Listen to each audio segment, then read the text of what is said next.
Chapter 622. There was only half an hour left. Either they were cured and the third challenge would begin, or they would die here. Long Fei Yi and Han Yunqi had never considered admitting defeat. They had placed all their hopes on Gu Beiwei.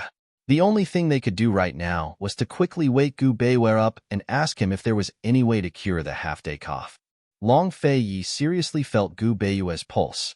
Han Yunqi was puzzled. "You also know how to take pulses?" "I know a little. The true energy that I lost to him is running amok in his body. He probably couldn't bear it, which is why he fainted," Long Fei Yi lightly said. Han Yunqi didn't understand anything related to martial arts. She also felt Gu Beiwei's pulse. She found that other than showing that his body was weak, there was nothing wrong with his pulse. "Then what should we do now?" she asked in a low voice. "Treat a dead horse as a living horse." Long Fei Yi's eyes flashed with a trace of ruthlessness.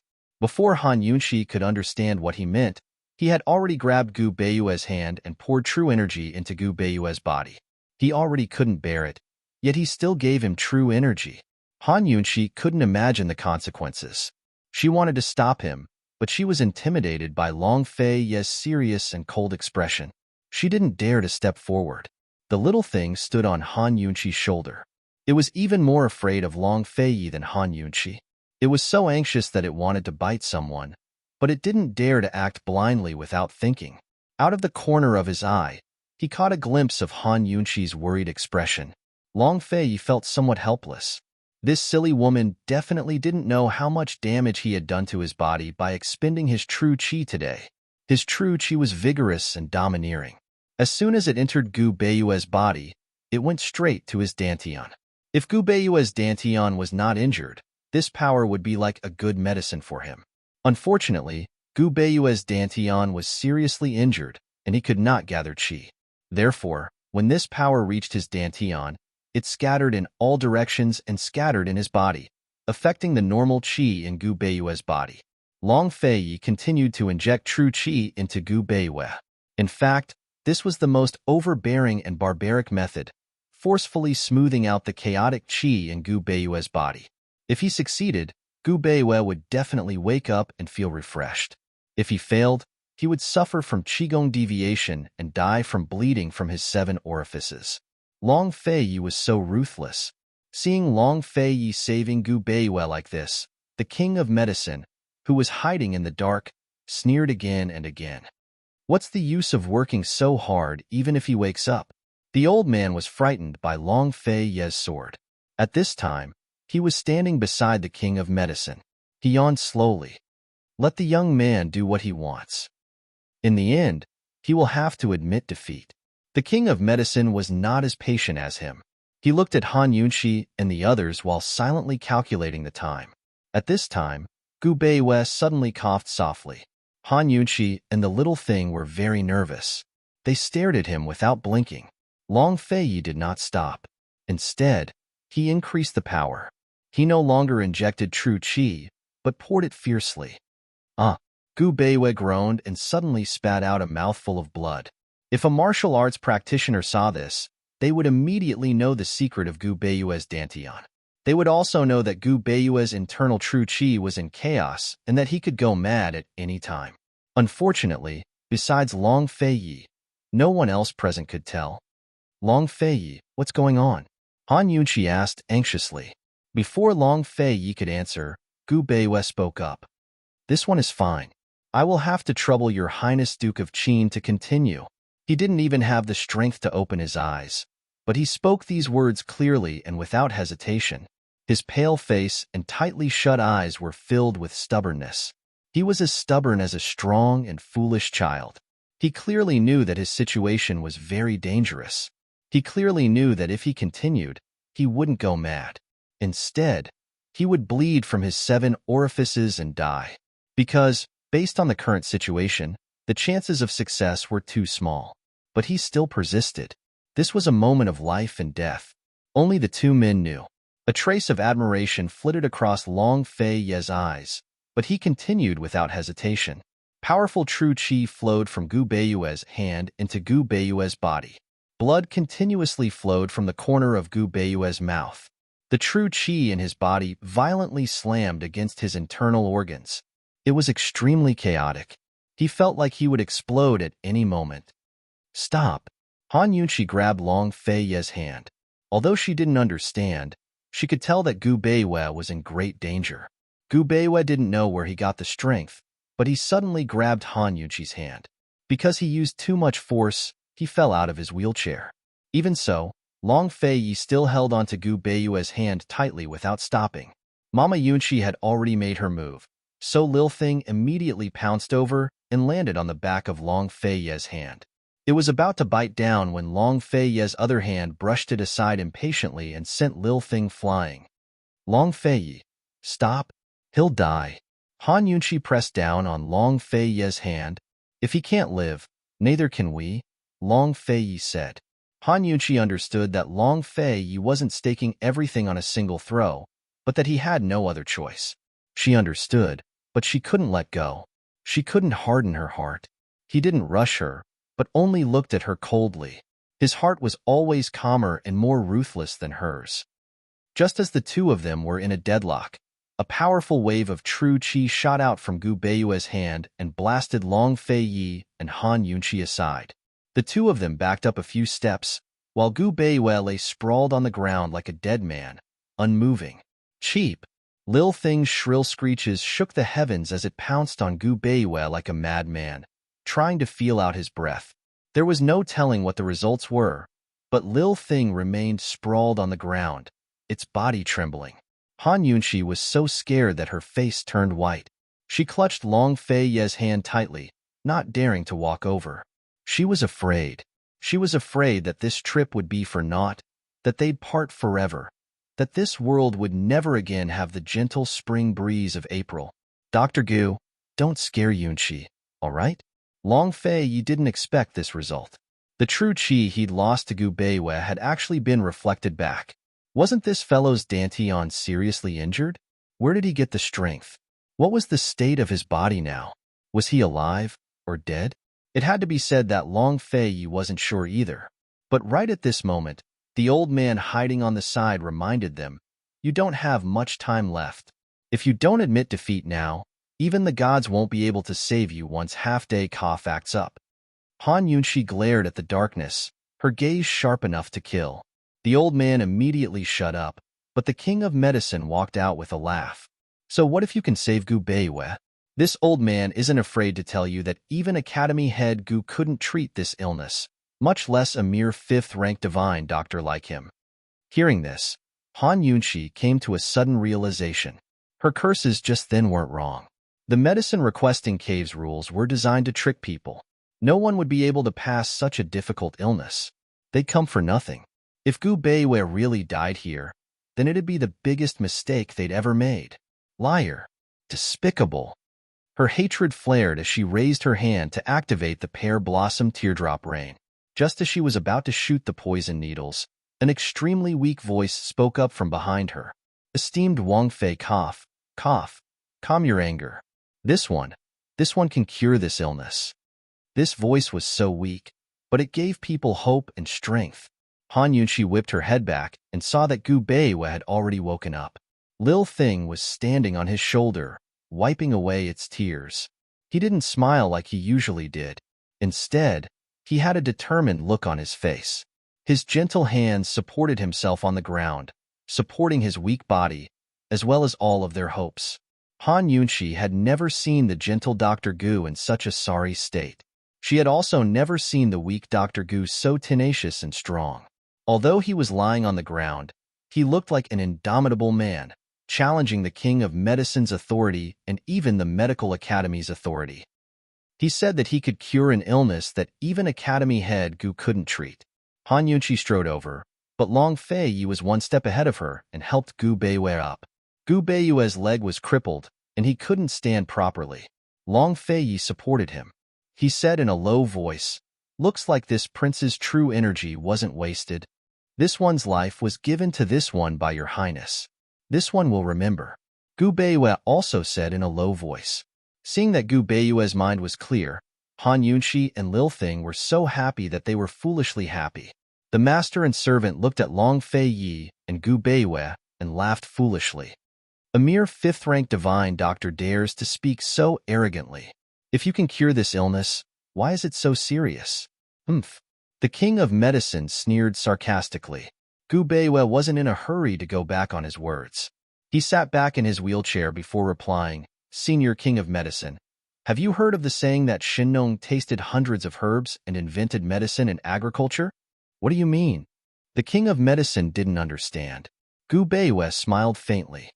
If you don't know the illness, how can you recognize it? If you don't know the illness, how can you treat it? Perhaps he'd profited from his misfortune. If his body hadn't been so weak that his illness flared up prematurely, he wouldn't have been able to figure out what this whooping cough was. Now that he'd overcome a serious illness, he had a clear idea of what was going on. Gu Beiwe, you really know how to treat whooping cough? Han Yunqi was pleasantly surprised. She knew that Gu Beiwe's medical skills were beyond the 5th rank, but he didn't like scholarly titles. That was why he hadn't gone to the medical academy to advance. But she didn't know that Gu Beiwe's medical skills were so strong. Could it be that he could really surpass Academy Head Gu of the Medical Academy? According to Han Yunqi's understanding, Academy Head Gu had the highest rank in the history of Cloud Realm Medical Academy, an 8th rank celestial doctor. The King of Medicine was secretly amazed that Gu Beiwe could comprehend such principles at such a young age. Still, he didn't believe that Gu Beiwe had the skills to treat the illness himself. Even if he did have the skills, he didn't have the time to do so.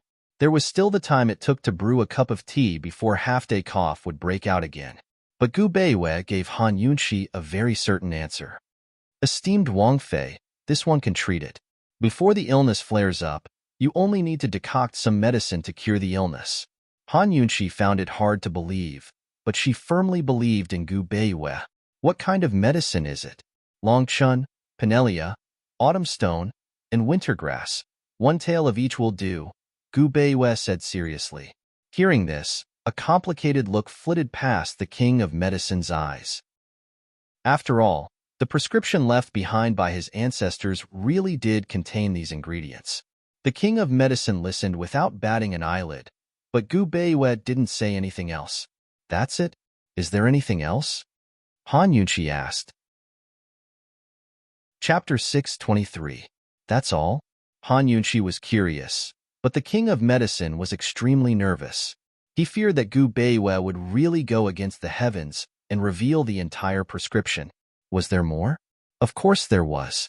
Gu Beiwe was gentle even against the heavens. As he pondered, he listed out the names and quantities of the ingredients. 3 tails of fritillary, 1 tail of watermelon, 1 tail of asparagus, 1 tail of lily. Before Gu Beiwe could finish, the King of Medicine was already stunned. He looked towards the old man, only to see the same incredulous expression on his face. How was this possible? A 5th-rank divine doctor could actually treat half-day cough? Could it be that this young man's medical skills were even better than Academy Head Gu's? That's definitely not possible. If Gu Beiwe's medical skills were really that good, why would he have stayed in Tianning's Imperial Physician Courtyard for so long? Why would he be a resident doctor at Pill Fiend Pharmacy? He didn't need to curry favor with anyone at all. As long as he went to the medical academy, he would definitely be able to get an official position and gain Academy Head Gu's recognition. That would be a meteoric rise. Frankly speaking, as long as he had the heart, the medical academy would be his in the future. Very soon, Gu Beiwe finished listing out the prescription. There were 17 ingredients in total, exactly the same as the one the King of Medicine had received. This must be a coincidence. The King of Medicine was very certain. Gu Beiwe didn't answer him, but asked the old man seriously, "Is this Junior's prescription correct?" Although the old man didn't want to admit it, he still nodded. "Yes, all of them are correct. Your prescription is for half-day cough. You only need to apply it once, and the illness will be cured." Han Yunqi was delighted. "Then hurry and bring the medicine over." The old man slowly stroked his beard, hesitating. He finally understood why the King of Medicine had insisted on taking Han Yunqi as his disciple and keeping her at the medical cottage. Han Yunqi's ability to identify medicines was amazing, and Gu Beiwe's medical skills were extraordinary. If they could keep these two people, the medical hut's future would not be worried. The old man was reluctant. He looked at Han Yunxi and Gu Beiwei and didn't take out the medicine. Where's the medicine? Long Fei Yi asked. The old man was still hesitating when the king of medicine suddenly said, "You have to find the herbs yourselves. The medicine requesting cave never stores ordinary herbs." What do you mean? Gu Beiwei, who had the best temper, was angry. Who would have thought that the old man would actually conspire with the king of medicine to open the stone door behind them?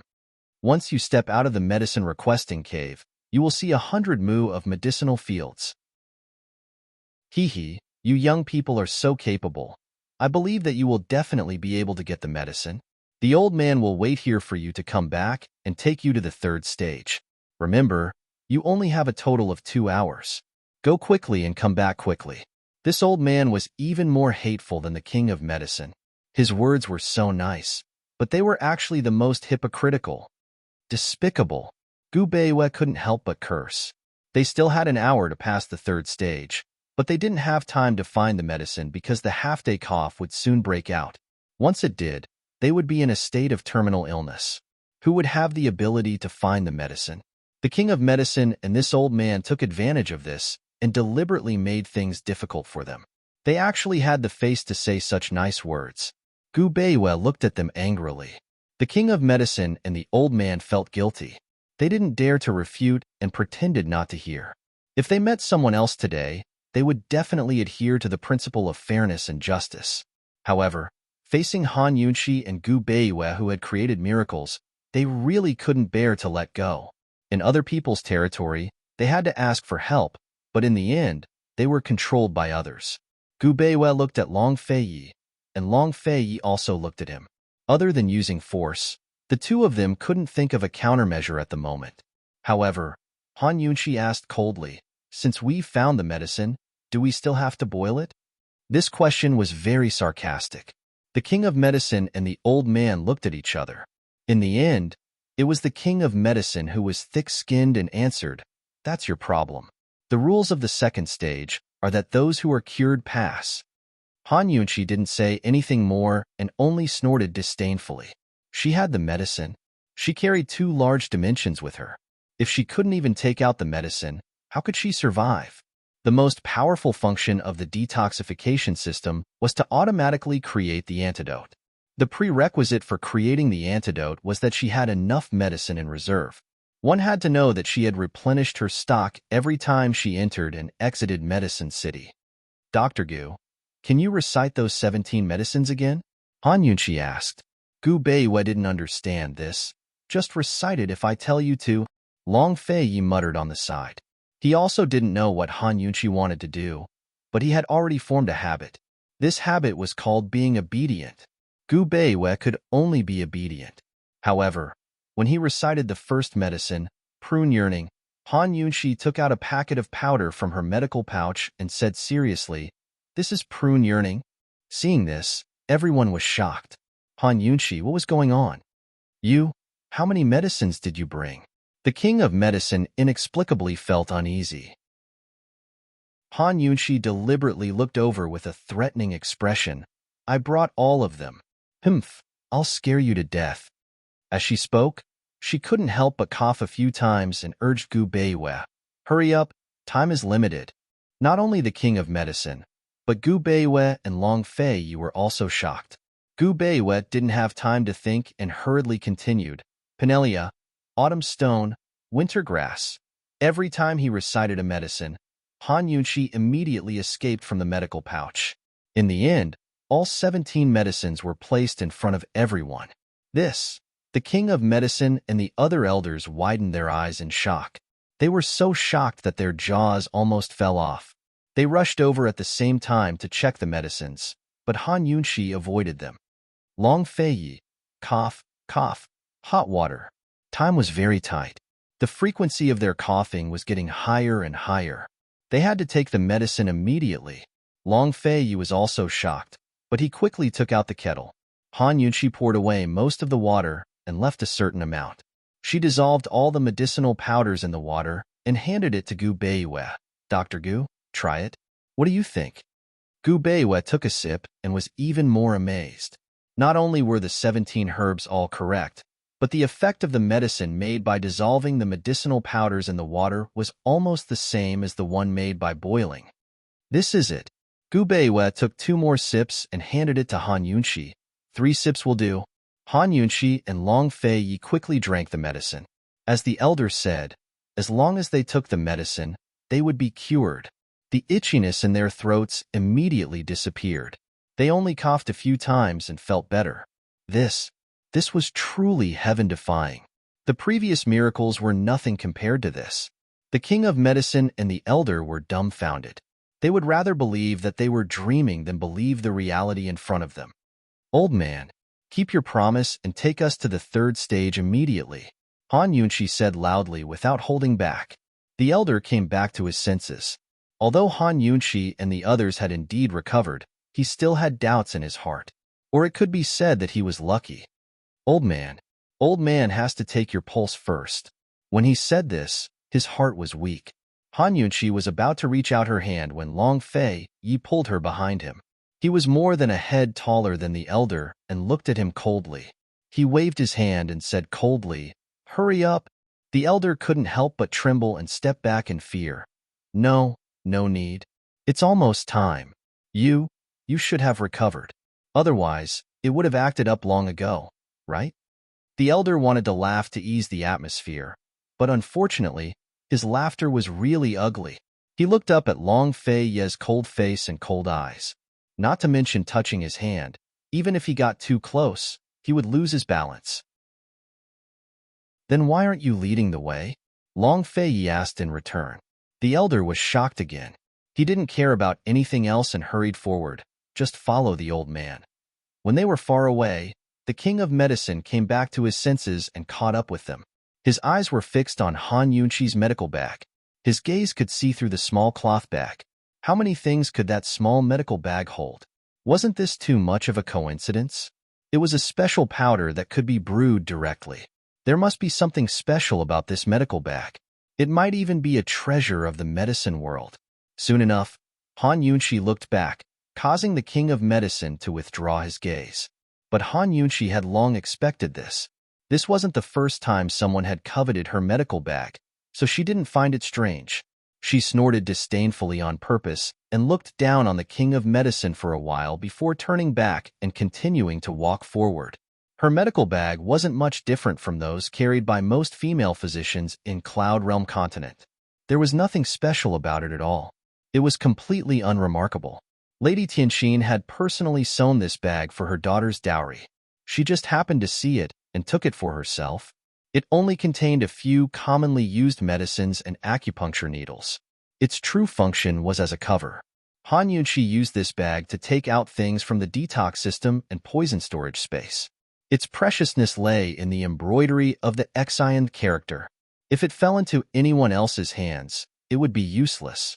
The old man led the way while the king of medicine followed behind. Neither of them knew what the 3rd trial would be like, but they were still fine after 2 trials.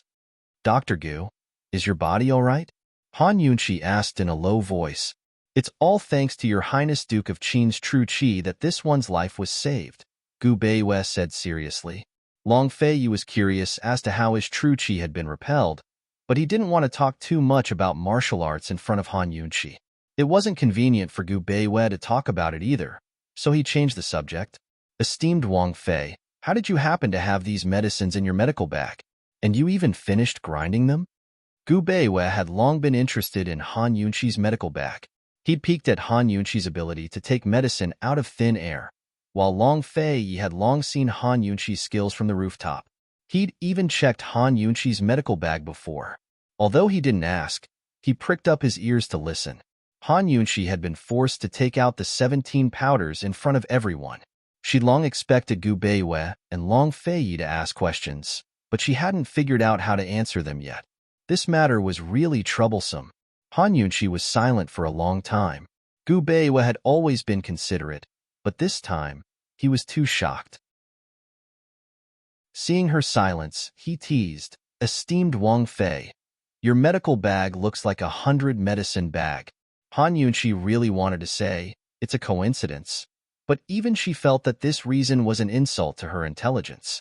She was conflicted. At this moment, The old man helped her out. He said, "Everyone, we've reached the last trial of the medicine-requesting cave. What would the last trial be like?" Behind them, the king of medicine narrowed his eyes sinisterly. Chapter 624. Long Fei Yi and Gu Beiwei were curious as to where Han Yunqi's 17 medicinal powders came from. Han Yunqi was curious as to how high Gu Beiwei's level of medical expertise was. Long Fei Yi was curious as to how his vigorous and overbearing true energy could be repelled by Gu Beiwei's frail body. In short, both of them had their suspicions, but at this moment, they had to put all their doubts aside because the stone door to the third stage was right in front of them. This was the last stage of the medicine-requesting cave, so one could imagine how difficult it would be. The first stage was to identify medicinal ingredients. The second stage was to treat illnesses, and both were related to medicine. What would the third stage be? Han Yunqi thought that it would definitely be related to medicine.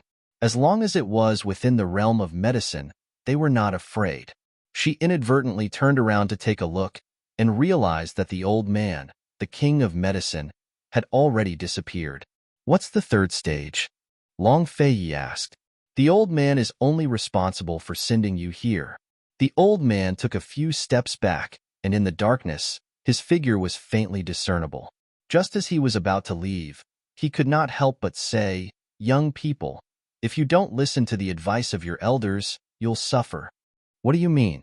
Han Yunqi asked. Once you reach the third stage, you won't even have the chance to admit defeat. You won't," the old man said as he retreated, and his voice grew fainter and fainter. As soon as his voice disappeared, another voice came from the darkness on the other side. This time, it was a female voice. "Io, how can there be such a handsome man in this world?" Han Yunqi and the other two turned around to look, and saw an alluring young woman slowly walking out. She was wearing a tube top and bloomers below, looking very cool. As she walked, she swayed her slender waist and tilted her head in a flirtatious manner. As the woman approached, a faintly discernible fragrance gradually diffused in the air. Han Yunqi did not discover that the fragrance was poisonous. She was worried, so she activated the detoxification system's detection function, but did not find anything strange. "This fragrance is not ordinary. It smells like medicine," Gu Beiwei whispered. "Medicine? What happens if you smell it for a long time?" Han Yunqi hurriedly asked. Some knockout drugs and anesthetics were not in the category of poison, but in the category of medicine. The detoxification system could not detect them. She could basically smell these kinds of drugs and did not need to rely on the detoxification system. However, this was the first time she smelled the fragrance of the woman. She couldn't be sure if it was poison or medicine.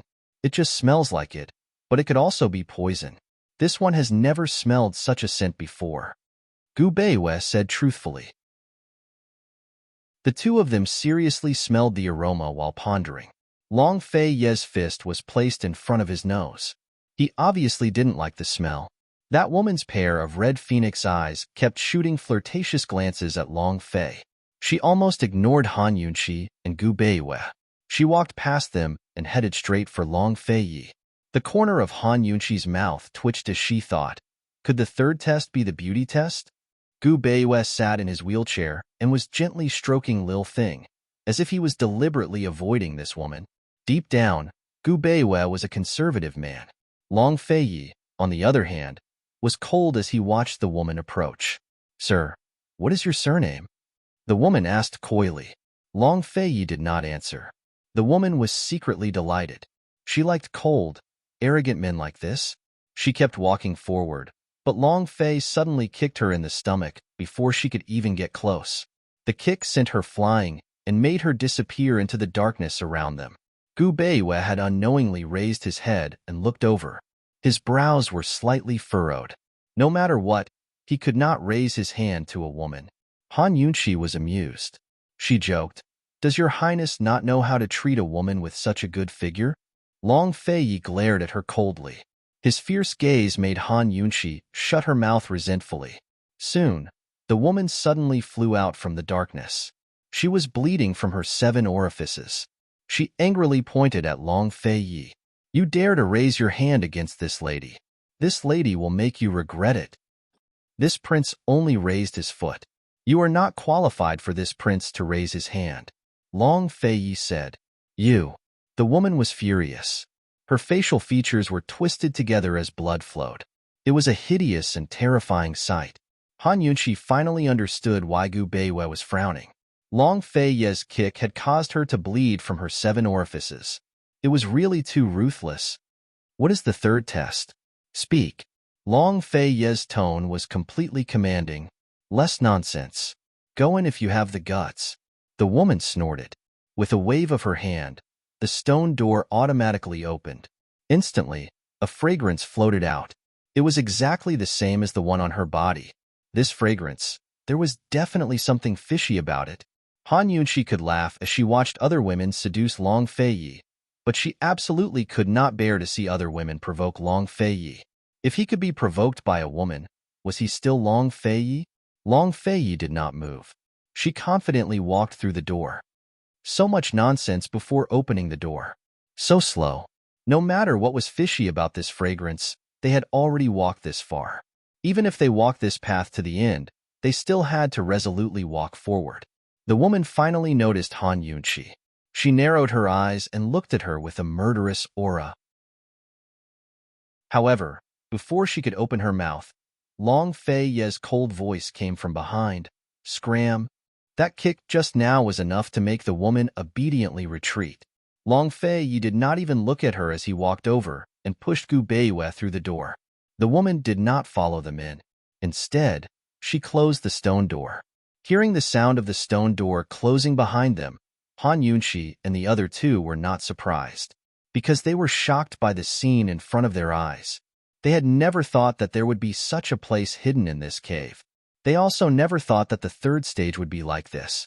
At this moment, they were standing on the cliff. 10 steps in front of them was a bottomless abyss. The abyss was very wide. No matter how good one's Qinggong was, it was impossible to fly across it. In the abyss, there was a row of wooden bridge. It twisted and turned like a dragon lying in the abyss.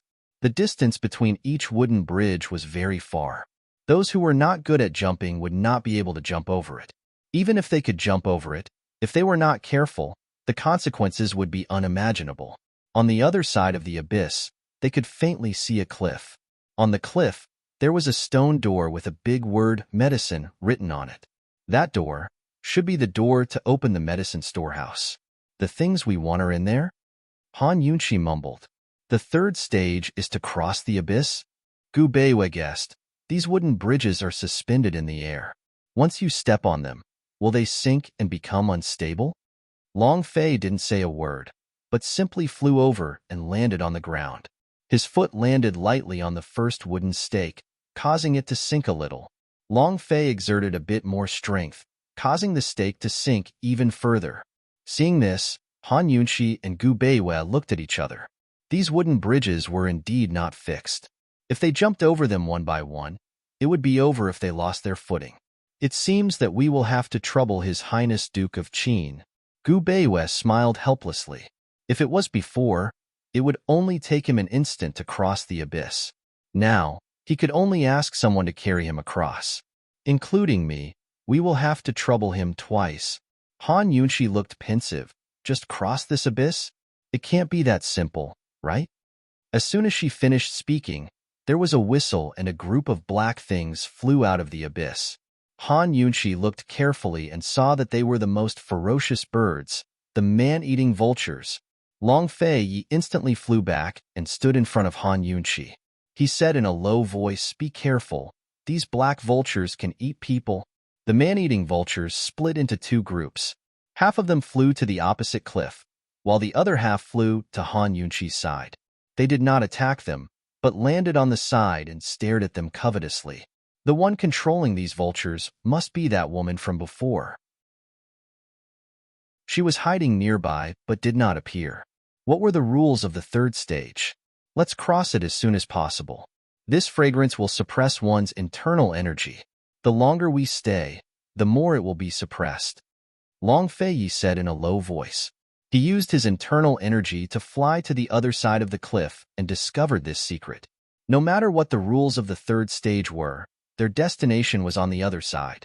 As long as they crossed the abyss, everything would be over. Han Yunxi and Gu Beiwei could not cross the abyss alone. They could only rely on him to carry them. In such a short time, his internal energy was suppressed by 30 to 40%. If he delayed any longer, he might not be able to fly over. Your Highness, let me try, Gu Beiwei said seriously. Long Fei generously agreed. At this time, the woman from before and the old man, the king of medicine, were watching all of this in the dark. The woman had already wiped away the blood on her face, but it was difficult to hide her pale face. She coldly snorted. You want to break my sealing skill incense? Simply wishful thinking. Hee, old man's plan is not bad, right?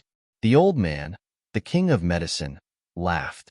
Long Fei had stayed for so long that his internal energy should only be 60 to 70%. Moreover, it was still being suppressed. If he took two people to cross the abyss at the same time, the man-eating vultures would take advantage of them to attack in the abyss. He would not be able to protect Han Yunxi and Gu Beiwei. Therefore, he could only use his fastest speed to bring one person over at a time. If Long Fei only brought one person to cross the abyss at a time, he would have to leave one person behind on both sides of the abyss. In this way, no matter if he left Gu Beiwei behind and sent Han Yunxi to the other side first, or left Han Yunxi behind and sent Gu Beiwei to the other side first, Han Yunxi and Gu Beiwei would have to face the man-eating vultures alone for a period of time. Without Long Fei's protection, how could Gu Beiwei and Han Yunxi deal with such a large group of man-eating vultures? This was a dilemma with no way to advance or retreat. There was no solution. Amazing. Truly amazing. Hee, if you didn't say it, I wouldn't have known that Qin Wang Fei didn't know martial arts. The woman laughed. This girl is a genius. She doesn't need to know martial arts. The king of medicine's line of sight never left Han Yunxi. He had lived in the medicinal hut for a long time.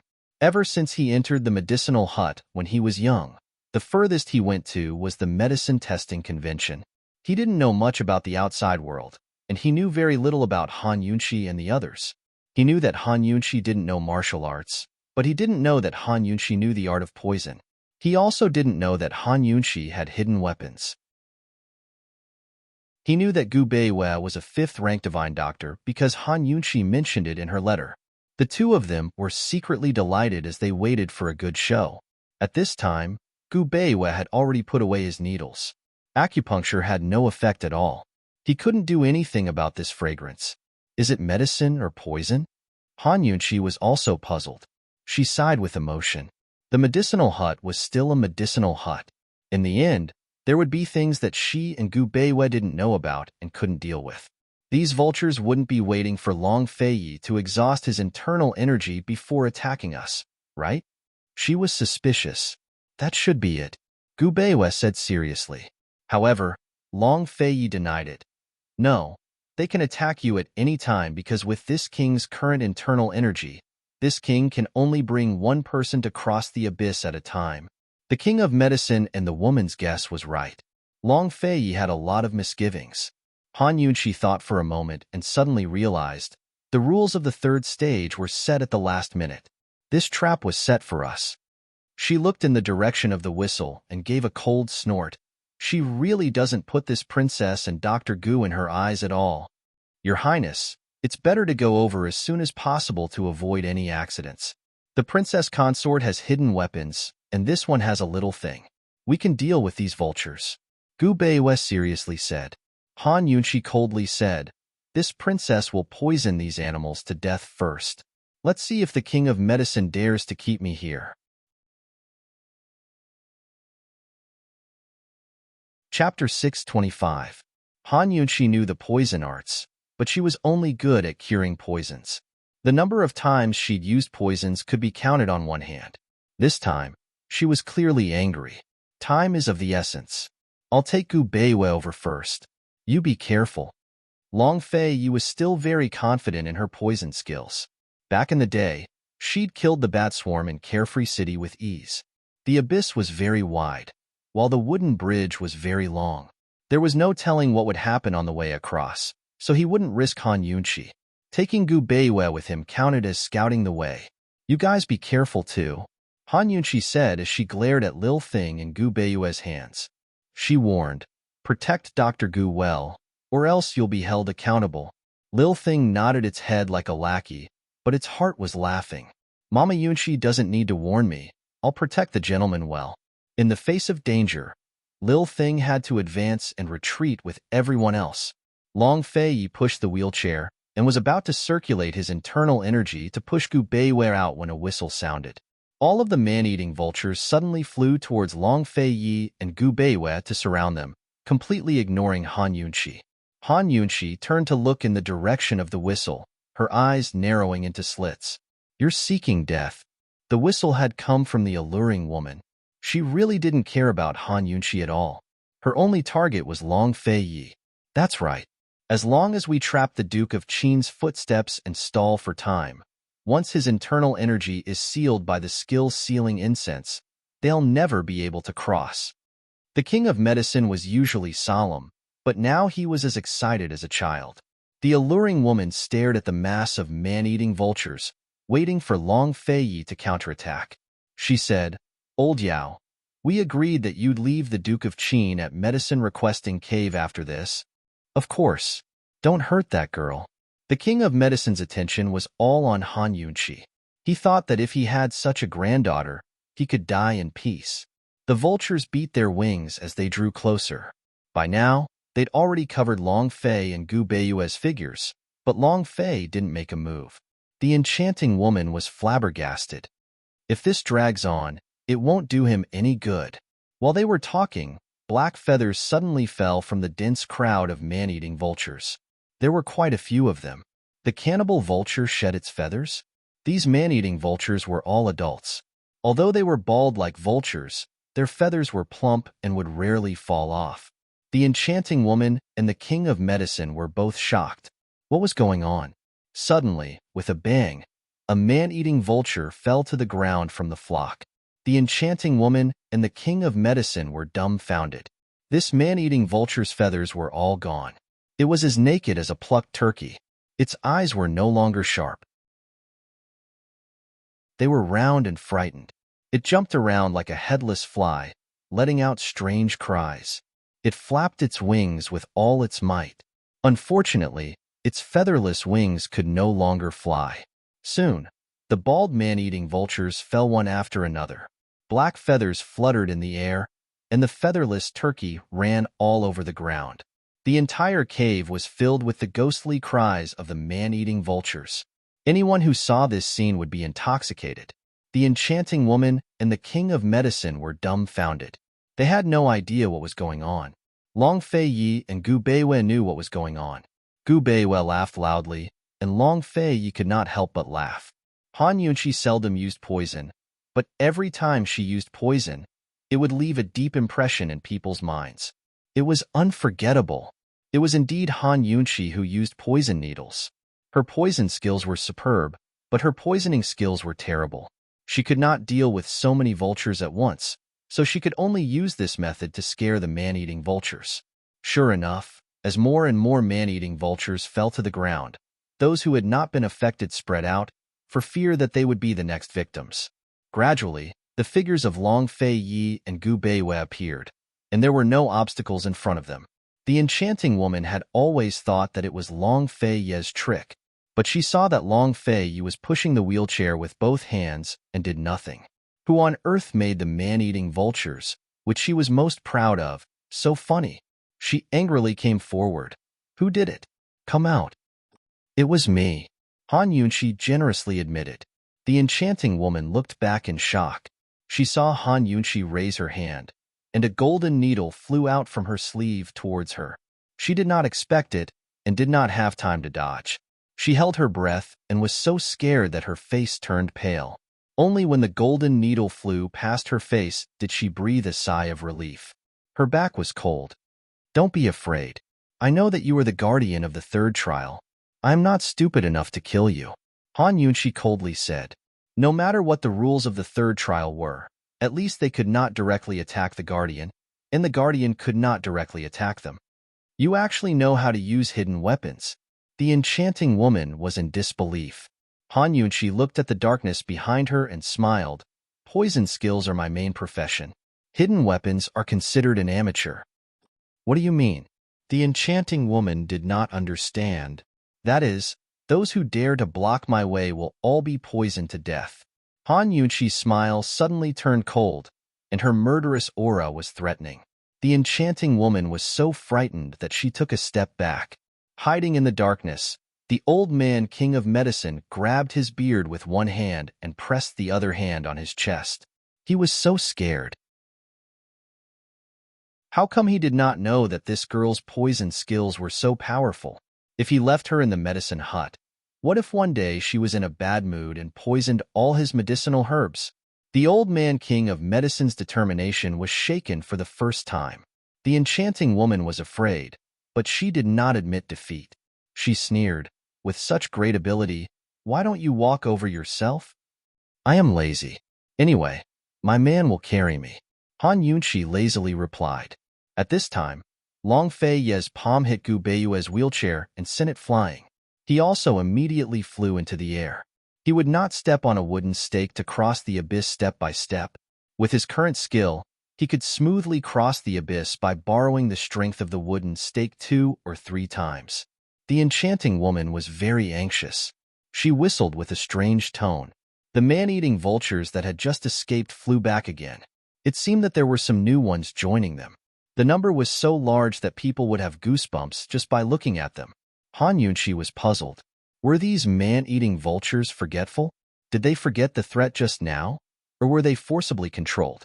A large number of man-eating vultures gathered in the air, forming a solid black wall, blocking the path of Long Fei Yi and Gu Beiyue. Long Fei Yi caught up with Gu Beiyue. He held the wheelchair's armrest with one hand and pulled out his sword with the other. Although killing these man-eating vultures would consume internal strength, it was better than wasting time. In the cultivation sealing incense, time was internal strength to him. After he brought Gu Beiyue over, he still had to come back and take Han Yunqi away. Every moment he delayed, Han Yunqi would be in more danger. Long Fei held his sword tightly and suddenly raised it. Like a rainbow, the sword chi slashed towards the man-eating vulture's wall. With just one slash, the solid black wall was smashed into pieces. Many man-eating vultures died. The rest seemed to be enraged and crazily attacked Long Fei. Long Fei faced them head-on. With one hand, he raised his sword and slashed it down. Blood splattered everywhere. With the other hand, he held the wheelchair's armrest, firmly supporting Gu Beiyue and the wheelchair's weight. He did not let Gu Beiyue lean at all. Gu Beiyue looked at the back of his hand with blue veins popping out. His heart was full of complicated feelings. The little thing also looked at him and felt a little distressed. It always knew that although Long Dada looked very fierce, he was actually very good to his people. Although Long Fei killed many man-eating vultures and carried Gu Beiyue forward, they did not go far. The enchanting woman laughed proudly. "Can he carry you across?" "Hee, just you wait." This woman was very flirtatious, but she was not brainless. Her man-eating vultures did not attack Han Yunqi or Gu Beiyue. Instead, they concentrated on attacking Long Fei. She knew that Long Fei was their main force. As long as she restrained Long Fei, they would definitely not be able to cross the bridge. Even if there were more man-eating vultures, they would not be Long Fei's opponent. However, Long Fei could not afford to waste time. Han Yunqi ignored the enchanting woman's provocation. She shot a few dark needles in succession. Like before, many man-eating vultures were shot down. However, this time, it did not serve as a warning to others. These man-eating vultures were like men of sacrifice. They were ordered to die. Han Yunqi's eyes flashed. She continued to shoot a few more needles to test the waters. The enchanting woman sneered disdainfully. "Take your time. Don't worry. I will count them one by one for you." Han Yunqi tilted her head and looked at her. "Are you sure?" The enchanting woman was somewhat uncertain. However, she still said arrogantly, "I'm sure." "Wait." Han Yunqi walked forward and squatted down in front of a dead man-eating vulture. She took out a row of golden needles and performed acupuncture on the dead man-eating vulture. The enchanting woman walked closer to take a closer look. She saw that Han Yunxi's golden needles were dipped in poison. They were all black. After a while, the man-eating vulture's corpse emitted a strange smell. Instead of killing the living ones, she used poison on the dead ones. What was this woman trying to do?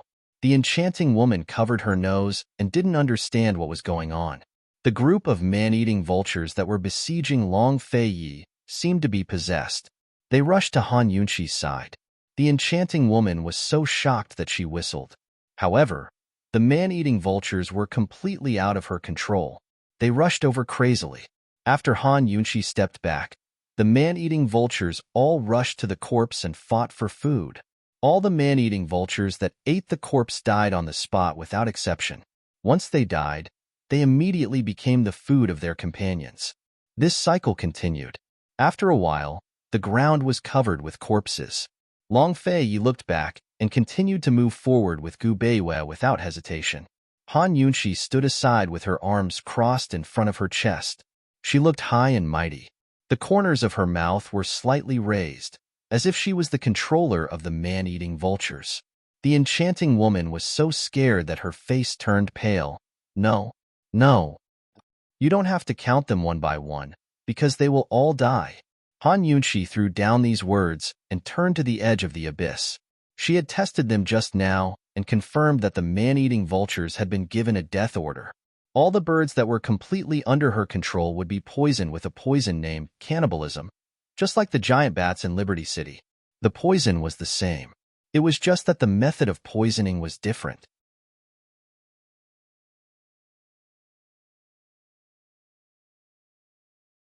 Chapter 626. Han Yunxi's mistake was not to miscalculate the time, but to underestimate the seductive woman's sinister cruelty. Just like her, the seductive woman stared at Long Fei Yi and Gu Beiyue's backs without making a move. It was as if she had given up, but in reality, she was looking for the best opportunity to make a move. This time, she'd like to see just how much help Han Yunxi had. At this moment, Long Fei Yi was already halfway through the journey. He was hovering in the air above the abyss, but he had yet to borrow strength from the wooden stakes. The seductive woman was secretly impressed. She did not expect Long Fei Yi's inner strength to be so terrifying. She originally thought that Long Fei Yi would need to borrow strength from the wooden stakes at least 3 times. She did not expect him to be able to fly halfway through the journey with a wheelchair-bound cripple. He really can't be underestimated. Sigh, what a pity. The seductive woman muttered to herself. She had always been ruthless, but facing such an outstanding man like Long Fei Yi, she was still somewhat reluctant. Of course, she would rather destroy something that was destined to be unattainable. At this moment, the old man king of medicine, who was hiding in the darkness, was also staring at Long Fei Yi. He knew very well what the seductive woman was going to do. He was so nervous that he clutched his long beard tightly, forgetting about the pain. He did not have the solemn and dignified aura that he had outside. He was frightened by the group of man-eating vultures that were killing each other. He was already regretting his decision and did not dare to keep Han Yunxi in the medicine hut. However, he still wanted to be Han Yunxi's master, a true master. He wanted to teach her medicine and give her the medicine hut in the future. Han Yunxi's excellence would convince people wholeheartedly and make people unable to let go. To save this master-disciple relationship, he had to stop the seductive woman. However, he could not do it because he could not make the decision in the medicine-requesting cave.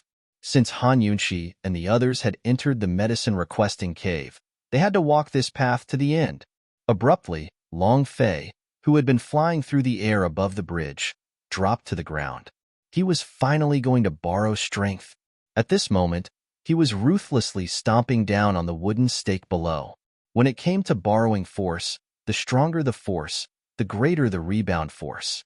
Without a doubt, Long Fei Yi's stomp was very heavy. He wanted to use this stomp to speed up and reach the opposite shore. After all, he was worried about Han Yunxi. Han Yunxi understood the principle of borrowing power.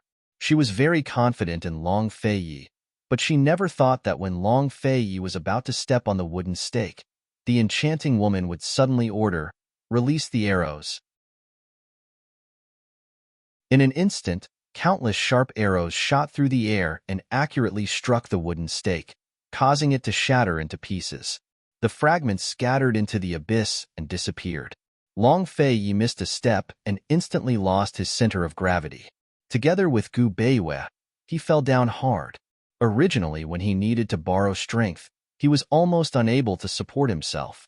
Adding on the strength of his stomp, they fell 3 to 4 meters deep. At the same time, the skill-sealing incense in the air suddenly became very strong. It was so strong that it made people unable to control themselves and sneeze. The enchanting woman wanted to kill them all. Long Fei Yi. Han Yunxi was shocked. She saw Long Fei Yi and Gu Beiwei falling down rapidly. There was nothing to cling onto as their figures were getting further and further away. Long Fei Yi. She kept shouting. She didn't know if Long Fei Yi heard her or not, as he didn't respond to her. Everything happened too suddenly. I also don't know what's at the bottom of the abyss. The enchanting woman was somewhat regretful. But when facing Han Yunxi, she maintained a calm and composed attitude.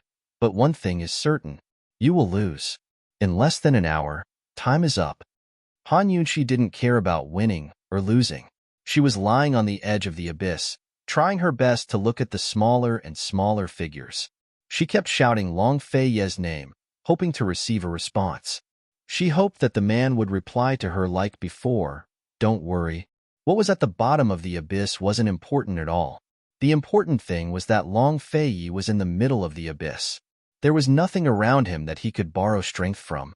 The important thing was that Long Fei Yi was carrying the injured Gu Beiwei. The important thing was that the skill-sealing incense had suddenly become strong. Long Fei Yi's internal energy had been greatly consumed. Who knew how much internal energy he had left, and how long he could last? At this time, Han Yunxi was still calm. She immediately raised her hand and aimed the hidden needle at the enchanting woman. "Remove the skill-sealing incense, otherwise this princess will kill you." This was the only way she could help Long Fei Yi. After the skill-sealing incense was removed, even if Long Fei Yi's internal energy couldn't be fully recovered, at least it wouldn't continue to weaken. There was still hope. "Are you threatening me?" Hee. The enchanting woman deliberately covered her face and laughed. "This Wang Fei is ordering you," Han Yunxi said sternly. "If I don't?" The enchanting woman provoked. Han Yunxi didn't speak nonsense. The poisonous needle flew out in an instant. The enchanting woman immediately dodged. Han Yunxi's eyes flashed and the torrential pear blossom needles shot out. These needles were dipped in 33 kinds of poisons. Some needed to be touched to be poisoned, while some had poisonous powder that could be inhaled. The enchanting woman wasn't a first-class expert. Facing so many hidden needles, she was overwhelmed. Although she barely dodged, she didn't dodge in time and inhaled the poisonous powder. She immediately felt her whole body itch unbearably. "You dare to move against the gatekeeper? You can forget about leaving this place for the rest of your life." The enchanting woman flew into a rage. Long Fei Yi's life was in danger. Han Yunxi didn't care about the rules. Even if the rules were set by the old Jade Emperor, she would still treat them as farts. She angrily said, "Immediately remove the skill-sealing incense. If you deny the man-eating vultures, you will end up like them." The enchanting woman wanted to resist the itch, but unfortunately, she couldn't. She only scratched a few times and the skin on her arm broke. Once the wound appeared, the skin around it immediately began to fester. What would happen to the man-eating vultures? Would they lose all their feathers? Or would they be eaten by their own kind? How could the enchanting woman dare to imagine? She was frightened and quickly changed her words. "Quickly help me detoxify the poison. I will immediately remove the skill-sealing incense." "You don't have the qualifications to make conditions with this princess," Han Yunxi angrily shouted. She kept looking into the abyss. Long Fei Yi and Gu Beiwei's figures were becoming more and more blurred. She couldn't afford to delay. The enchanting woman also couldn't afford to delay. However, she was at her wit's end. She lied to Han Yunxi. She couldn't immediately remove the skill-sealing incense. Once the skill-sealing incense was released, no one could remove it. She could only wait for it to disperse. Seeing the evasive look in her eyes, Han Yunxi was startled. You can't do it? The enchanting woman could only nod. Han Yunshi, the rules of the third stage are decided by me. As long as you give me the antidote, I will definitely let you out. I will do what I say. Han Yunshi was unable to restrain her anger. I'm warning you. If my husband has the slightest mishap, I will peel off 3 layers of your skin. She looked into the abyss, wishing she could lock Long Fei Ye's back in her eyes. Unfortunately, that blurry back was already very, very small. The enchanting woman looked at her arm, which was about to peel off 3 layers of skin. She was so scared that her face turned pale. She hurriedly advised Han Yunshi, I'll be honest with you. If you fall into such a deep abyss, don't mention death. Even your corpse might not be found. You should take care of yourself first. If I don't open the door, you will never be able to get out. He won't die. You shut up. Han Yunshi was so fierce, so fierce. The enchanting woman's entire arm was starting to fester. She rushed in front of Han Yunshi and said anxiously, this time, his inner strength must be completely gone. He will definitely die. You should take care of yourself first. Slap.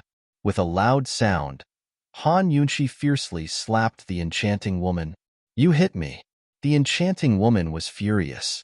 She immediately raised her hand to slap, but when she saw Han Yunshi's bloodshot and furious eyes, she was actually afraid and unconsciously put down her hand. He won't die. As long as I'm alive, he won't dare to die. Han Yunshi said each word cold. She turned back to look at the abyss and continued to shout, Long Fei Yi, did you hear me? Give me a reply. Long Fei Yi. There was no reply. Moreover, in just a moment, that tiny back disappeared. She couldn't see that familiar figure again. It had completely disappeared. Gone. No. Han Yunshi finally lost all reason, her voice thick with sobs. Long Fei Yi, give me a reply, won't you? Last time when he'd been stabbed in the heart, she could at least see him and hold his hand tightly. She could even help him find a doctor. But this time, she couldn't help him at all. She hated herself for being so powerless. Without that familiar figure, her free and easy self turned into a coward. Her entire body trembled as she screamed like a madwoman. Long Fei Yi, give me a reply. You can come up, right? Long Fei Yi, I'll wait for you. Long Fei Yi, if you don't come up, I'll jump down. Long Fei Yi, you haven't even finished your 100 steps yet. How can you leave Yunshi? Unfortunately, he really did disappear. Han Yunshi sprawled on the edge of the cliff, stupidly muttering to herself like a lost child. It made one's heart ache. What to do? Yunshi's highness had disappeared. She couldn't even remember how long it had been since they'd parted ways. She only thought that once they got close, they'd never part again. Long Fei Yi, you'll come up, right? Long Fei Yi, you said you'd take me over. How could you lie to me? Long Fei Yi, if you lie to me once, I'll treat it as 100 times. I'll never trust you again. No matter how she warned, the abyss remained deathly still. Her voice grew softer and softer, as if she was muttering something or sobbing. The alluring woman stood on one side, scratching her itch. She wanted nothing more than to push Han Yunshi down, but she didn't dare. She was so anxious that she was about to go crazy. At this moment, the king of medicine couldn't help but run out as well. He looked into the abyss and shook his head helplessly, filled with regret and irritation. Seeing Han Yunshi like this made his heart ache. Lass, the dead can't come back to life. You have to think for yourself. These are the rules of the medicine requesting cave. Didn't old man try to persuade you back then? The king of medicine did his best to salvage some of his image. Unfortunately, Han Yunshi seemed to have lost her mind and ignored him. The king of medicine glanced at the alluring woman, feeling rather impatient. Although the medicine requesting cave belonged to the medical hut, it wasn't under his jurisdiction. If this dragged on and the alluring woman really died, the guards of the medicine requesting cave wouldn't let Han Yunshi off even if he begged for mercy. Lass, let's talk things over. If you cure her poison, old man won't force you to stay at the medical hut, all right? The king of medicine coaxed again. Han Yunshi suddenly glared at him with murderous eyes. With the alluring woman's example as an example, the king of medicine backed away in fright. But Han Yunshi didn't make a move against him, but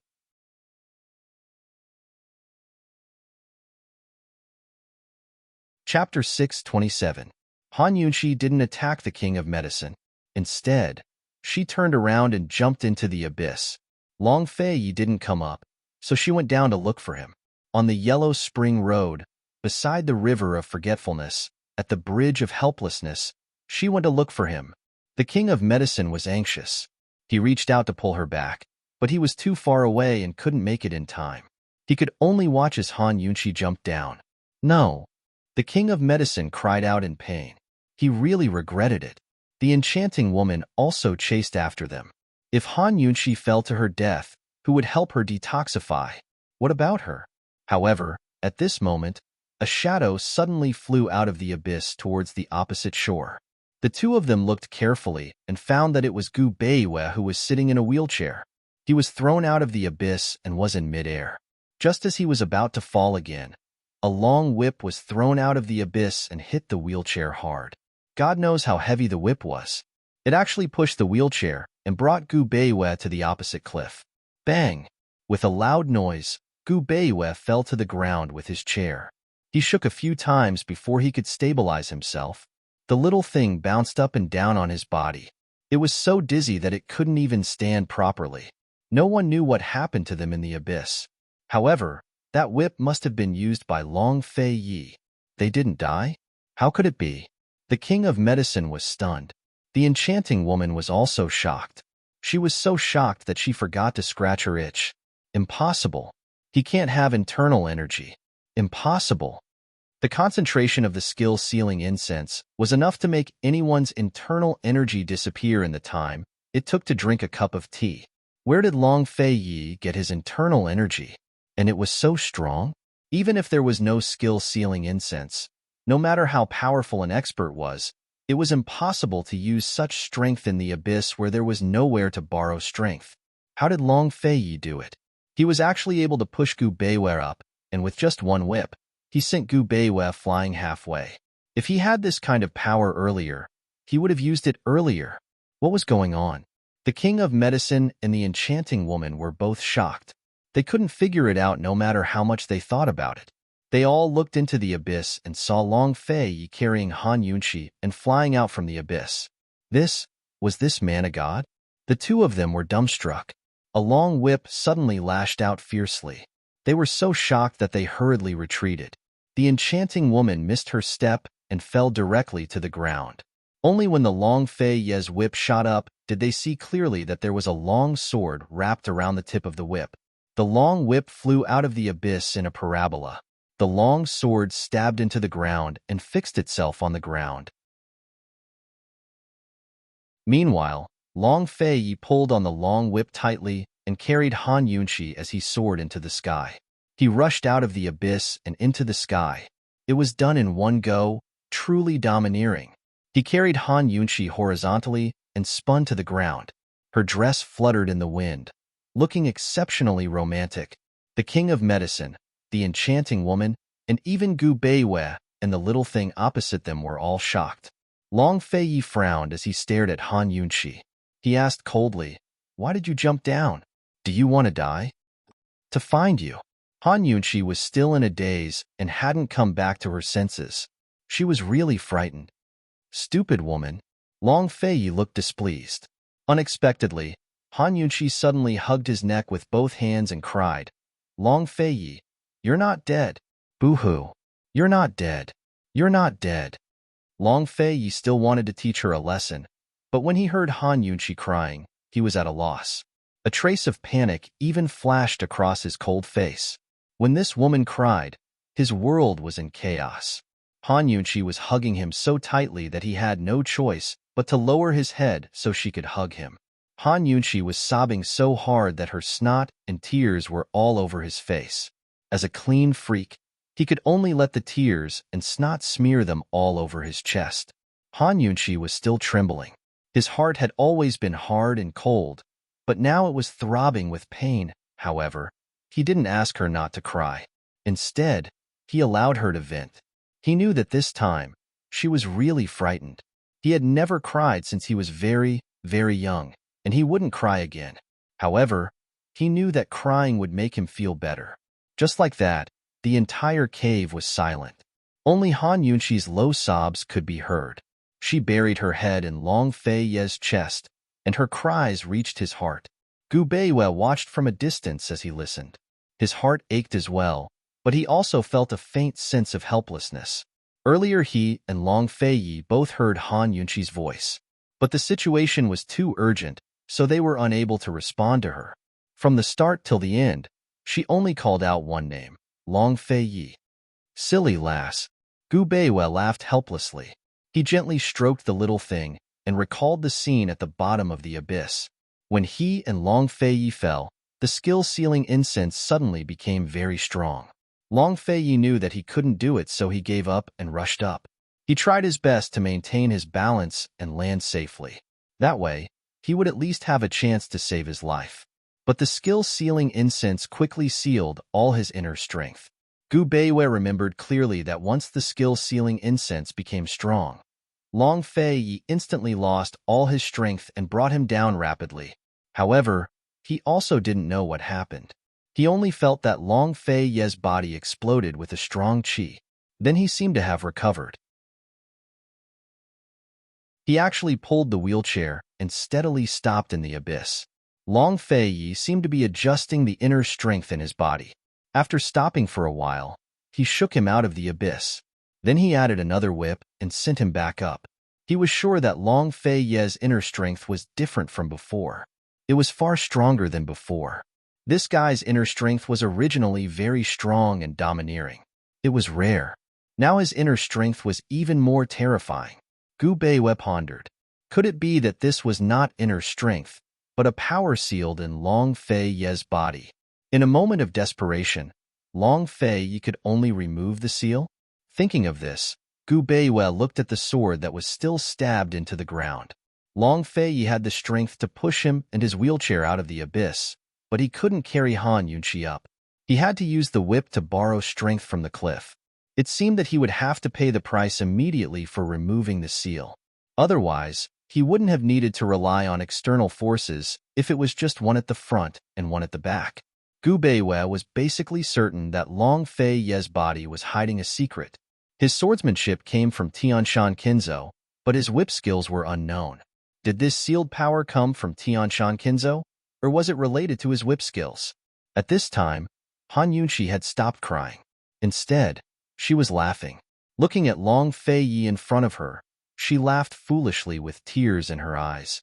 It turned out that the burly Qin Wang Fei, Han Yunqi, could also have such a silly moment. Long Fei Yi was originally distressed, but he was amused by Han Yunqi's current expression. He almost couldn't hold back his laughter, but he still managed to hold it in. He gently wiped away her tears and said disdainfully, "You're afraid of such a small thing? What's the use of being afraid when you're not here?" Han Yunqi asked seriously. Long Fei Yi didn't know how to answer. He rubbed her bangs and said in a low voice, "All right, it's fine now. How did you break the sealing skill and sense?" Han Yunqi was finally curious. This prince's inner strength isn't that weak. This move is called putting one's life on the line. Do you understand? Long Fei Yi asked. Han Yunqi shook her head. She didn't understand. This is the highest realm of inner strength cultivation, Long Fei Yi said indifferently. Whether he was telling the truth or not, only he knew. Han Yunqi wanted to ask more, but at this time, the enchanting woman finally couldn't hold it in anymore and flew into a rage. Han Yunqi, he's not dead. Hurry up and help me cure the poison. If she didn't cure the poison now, her skin would rot. Han Yunqi wanted to jump down, but Long Fei Yi hugged her tightly and refused to let her. Han Yunqi gave in and asked the enchanting woman coldly, "Did you set the rules for the third trial?" The enchanting woman naturally knew what she meant. Although the time wasn't up yet, Han Yunqi had already broken the rules by attacking the guardian. They had lost. "I set the rules. Han Yunqi, since you dared to barge into medicine-requesting cave, you have to abide by the cave's rules. You can't blame me for not having the ability to pass smoothly," the enchanting woman argued. Han Yunqi sneered. Rules? Then did you abide by the rules? Don't tell me you already knew that Dr. Gu and I don't know martial arts? Setting up such a trap obviously meant that she knew her and Gu Beiyue's weaknesses beforehand. The enchanting woman pursed her lips and didn't answer. She knew very well that she had broken the rules first. What? The old king of medicine can still interfere with the medicine-requesting cave's affairs? Han Yunqi asked again. Although she didn't understand, based on the old king of medicine's sneaky behavior, she could guess. The enchanting woman was completely speechless. She kept scratching her itch. Although she was unwilling to give in, there was nothing she could do. If she had known earlier, she wouldn't have provoked this group of people. She surrendered. Fine. Help me cure the poison, and I won't bicker with you. Say it clearly. What do you mean by won't bicker?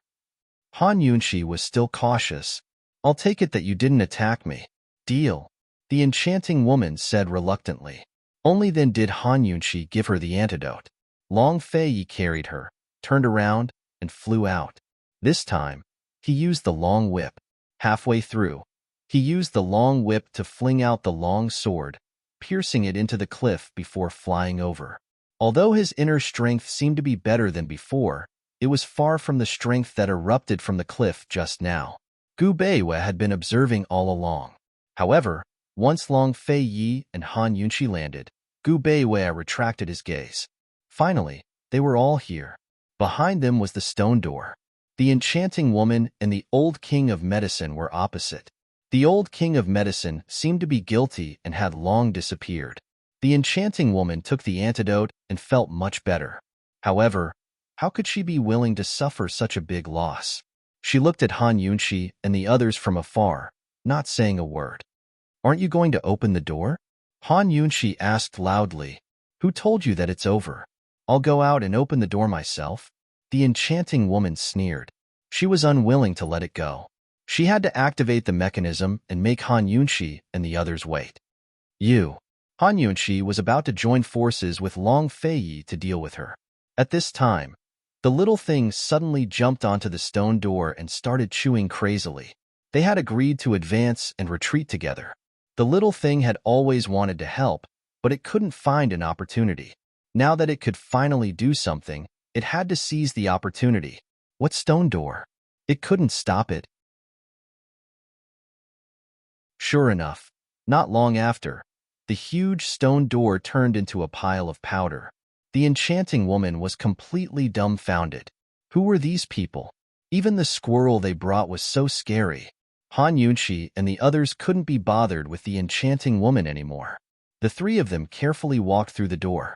No one had successfully passed the 3 stages of the medicine-requesting cave. What was behind this stone door? What else would Han Yunqi and the others encounter?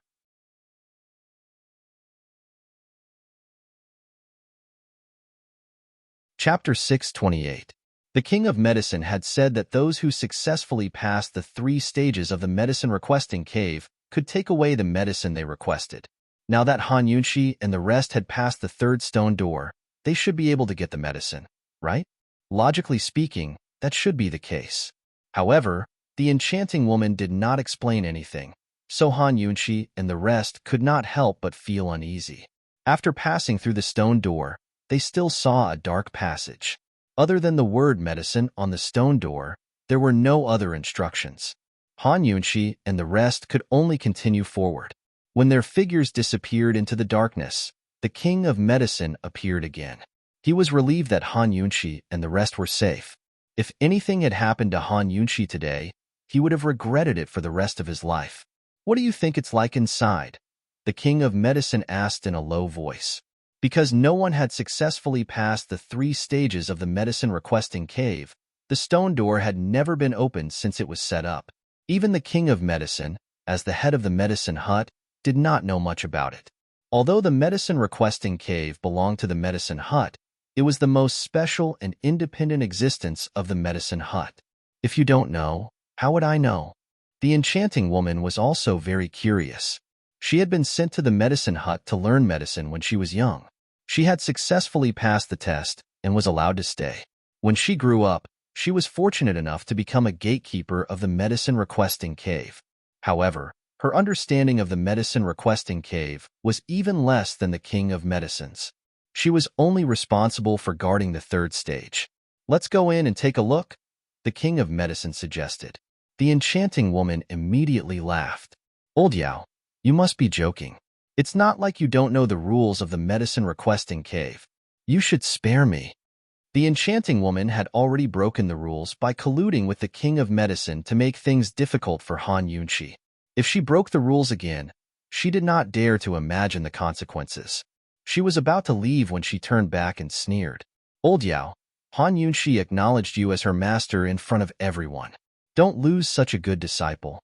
Although she was unwilling, the enchanting woman was still very impressed with Han Yunqi's medicine appraisal skills. The setting of the medicine requesting cave was actually difficult at first, then easy. If an expert were to seriously ponder over it, they would definitely discover that the first stage was far more difficult than the second and third stages. If Han Yunqi had not passed the first stage, no matter how good Gu Beiyue's medical skills were or how strange Long Fei Ye's internal energy was, they would not have been able to perform. Back then, the medicine hut's founder, the medicine ancestor, had set up these 3 tests to test one's alchemy skills. Only after passing the test would one be qualified to enter the medicine requesting cave. The king of medicine could hear the sarcasm in the enchanting woman's voice, but he was not in the mood to care about it. At this moment, his heart was filled with melancholy. When Han Yunqi and the others got the muscle-growing ointment, how should he face them? If he told Han Yunqi that he was willing to teach her everything he had learned in his life and would not force her to stay in the medicine hut, would she take it for granted that today's events did not happen? The king of medicine did not dare to barge in, so he just waited outside. Worry, regret. At this moment, Han Yunqi and the others were still moving forward. Unlike the short tunnel from before, this tunnel was especially long. It was spring now, and they were in a cave. The temperature inside the cave was definitely lower than outside. However, the further they walked, the hotter it became. They could only feel a hot current in front of them. Could there be a big fire in front? Long Fei Yi was still vigilant. If there was a big fire, there would definitely be light. It wouldn't be so dark. Gu Beiyue said, based on the current heat of the current, if there was a fire, they should be able to see the light. Han Yunqi grew curious. Besides fire, are there any other sources of heat? Sources of heat? Gu Beiyue didn't understand. Long Fei Yi had long gotten used to Han Yunqi's strange new words. It's a general term for anything that can generate heat, Han Yunqi explained. Aside from open flames, there were many other things that could generate heat in the modern world. In ancient times, she could only think of natural geothermal heat.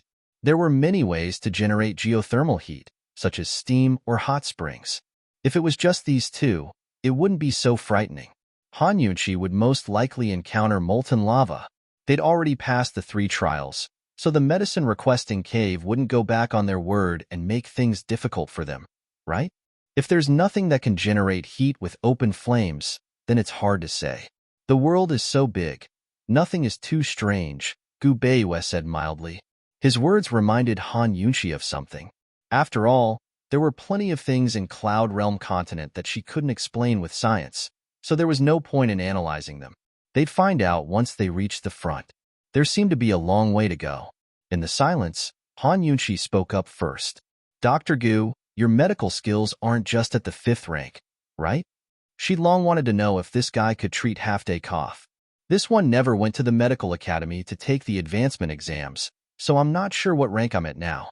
But I should be at the 6th rank. Gu Beiyue was very modest. Dr. Gu, does the medical academy's academy head know that you're so modest?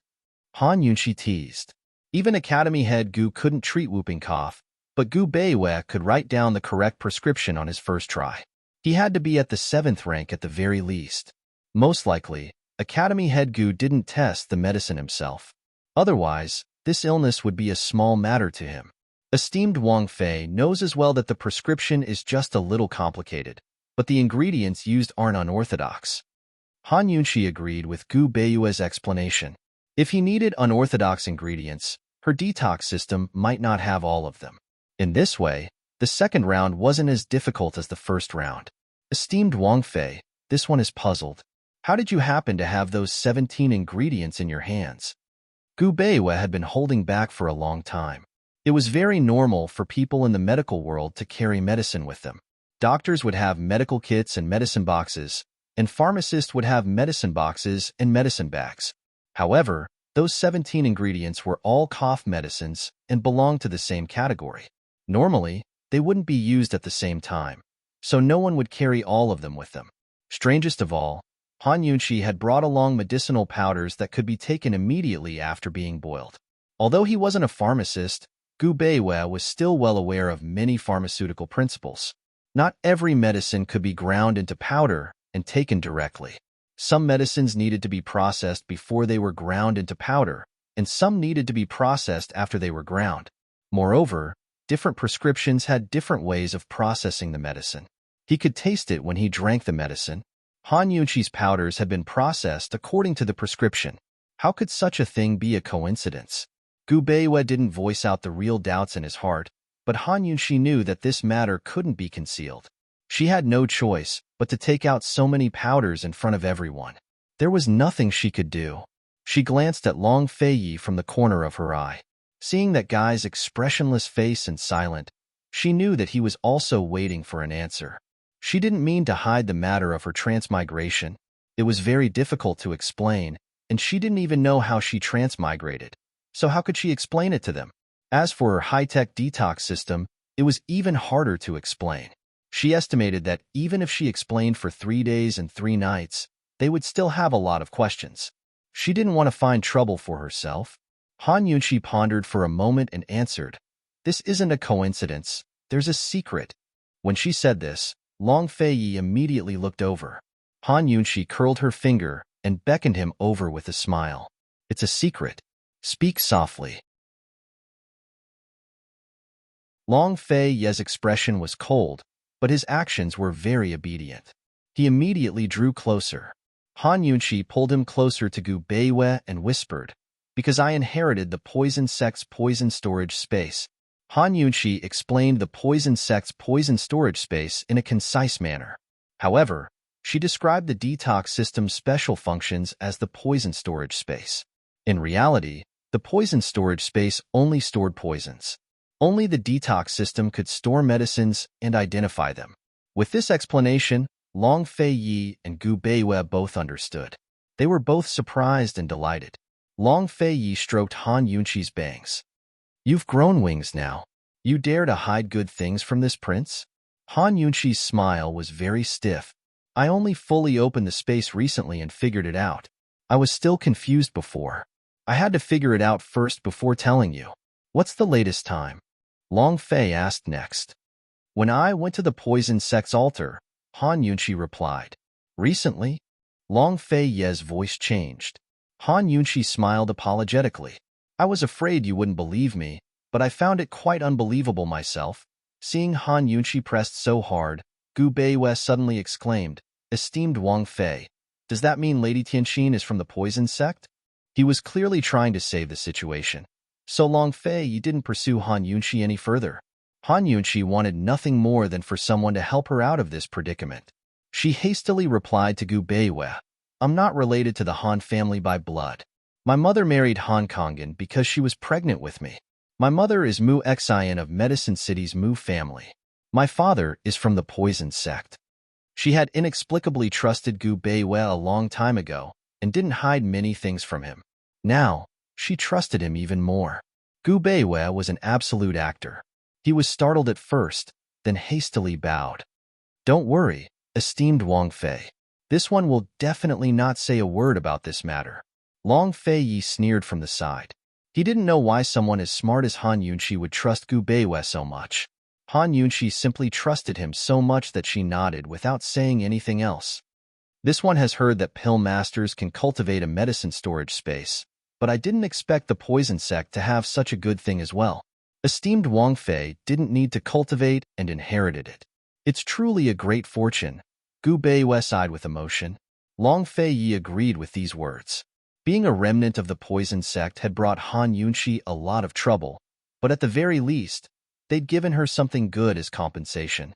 Gu Beiwe and Han Yunxi's questions had been answered, But Long Fei Yi still had another question. He didn't understand how Gu Beiyue had managed to repulse his vitality. After all, Gu Beiyue's Dantian was already crippled, so there was no way he could do that. He couldn't ask this question in front of Han Yunqi, so Long Fei Yi could only continue to hold it in. They continued to walk forward. After walking for a while, they finally saw a light up ahead. The heat wave coming at them grew hotter and hotter, but the light was very weak, like a lamp. They hurried over and passed through an open stone door. The heat wave was so strong that they couldn't open their eyes, but they still opened them wide because they were stunned by what they saw. Heavens! What did they just see?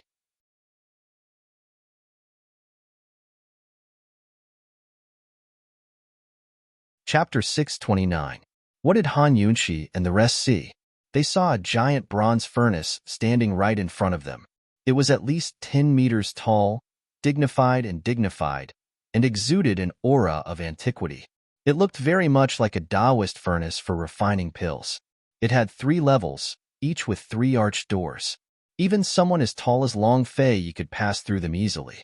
Han Yunqi couldn't help but wonder if even the legendary Taishang Laojun, Great Sage Guansuan's alchemy furnace, wasn't as big as this. What kind of treasure did the medicine-requesting cave make with such a big furnace? The heat they felt was coming from this big medicine furnace. Unfortunately, there was no fire in the big medicine furnace. Han Yunqi used her hand to block out the heat and could just barely make out the various ingredients placed in the bottom of the furnace. There were also plenty of unfinished pills in there. There was no fire, only heat, so it wasn't clear if this counted as refining medicine. In that case, this furnace shouldn't be called a medicine furnace, but an alchemy furnace. Han Yunqi finally understood why the medicine-requesting cave wasn't under the jurisdiction of the King of Medicine. In the field of medicine, there were still big differences between medicinal pills and medicinal pills. Medicinal pills were usually made from medicinal herbs and were used to treat illnesses and injuries. They were based on the natural principles of the human body. Medicinal pills, on the other hand, were mainly made from minerals and a small amount of medicinal herbs. They had special effects that went against the natural order. It was obvious that the medicine-requesting cave focused on medicinal pills. They can refine pills without a fire? There must be a secret to this furnace. Gu Beiyue was very interested. Although the heat was strong, they still circled around the alchemy furnace to inspect it, but didn't see a single flame. Medicinal pills aren't popular in Cloud Realm continent, right? Han Yunqi asked in bewilderment. From what she understood, medicinal pills didn't have a market in Cloud Realm continent. Neither did the emperors of the various countries seek out miraculous pills for immortality. What was the point of making such a big alchemy furnace? Although she was curious, Han Yunqi didn't forget her business. They had worked so hard to find the muscle-growing ointment. She shouted, "Is anyone there?" She shouted 3 times in a row, and the echoes overlapped. Other than that, there was no other response. That was strange. There were stone walls all around, and this was a completely sealed cave. Could there really be no one here? Han Yunqi originally had a good impression of the medicine hut. She was even in awe of it. However, after this trip, her good impression of the medicine hut was completely gone. All that was left was distrust. She exclaimed, "Have we been cheated? It's unlikely. We're the dignified medicine hut, the head of the pharmaceutical industry. We wouldn't be so dishonest," Gu Beiyue said seriously. "Is anyone there? Someone come. Give me an explanation." Han Yunqi shouted again. Unfortunately, no one responded to her. She looked around in silence for a long time. The entire cave was quiet, as if there really was no one here. Being in the heat for so long had made her heart burn with anger. Add that to the difficulties they'd faced along the way, and Han Yunqi's dissatisfaction with the medicine-requesting cave had reached its limit. She raged, "We've already passed the 3 trials, so what more do you want? Petty, wishy-washy, despicable, shameless. If you can't afford the medicine, then don't agree. If no one comes, do you believe this Wang Fei won't destroy this furnace?" Lil Thing and Mama Yunqi's hearts were growing more and more in sync. It stood on Gu Beiyue's shoulder and was already grinding its teeth. Abruptly, A strange voice rose up. So noisy. Damned girl, you dare to threaten the old man's treasured furnace? The old man will give you one chance. Apologize to the old man's treasured furnace right now, or else the old man won't forgive you. There was someone. Where was he? Long Fei Yi and Gu Beiwei looked around vigilantly, but Han Yunqi wasn't afraid. She said coldly, "Stop pretending to be mysterious and come out." At this moment, an old man walked out from the top floor of the alchemy furnace. More accurately, he was an ugly old man. His neck was shrunk, his hair disheveled, and his face wrinkled like an old monster. Despite being as thin as firewood, he was dressed in loose black robes that concealed his body, leaving only his head exposed. He knew they were here for the survival muscle ointment and was looking for the medicine when Han Yunqi's ruckus gave him a headache. He looked down at Han Yunqi's group and said darkly, "Damn girl, apologize." "And if I don't?" Han Yunqi retorted, "You'll have to bear the consequences." The old man was furious. Han Yunqi ignored him and asked, "Where's your master? Tell him to come out immediately. Who do you think you are to go back on your word?" The old man narrowed his eyes. He had heard Han Yunqi scolding him for being despicable, shameless, petty, and dawdling.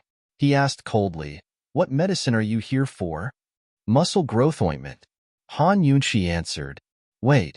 The old man turned back to the alchemy furnace and went from the third floor to the first floor. He rummaged through the alchemy furnace and finally found a bottle of muscle growth ointment. He walked out of the arched door on the first floor and went straight to Han Yunqi. Up close, the wrinkles on the old man's face looked even scarier. Han Yunqi wasn't afraid, but Long Fei Yi still pulled her behind him immediately. He faced the old man. "You're the master of the medicine requesting cave?" "That's right. Here, this is the medicine you asked for." The old man presented the muscle growth ointment to Long Fei Yi.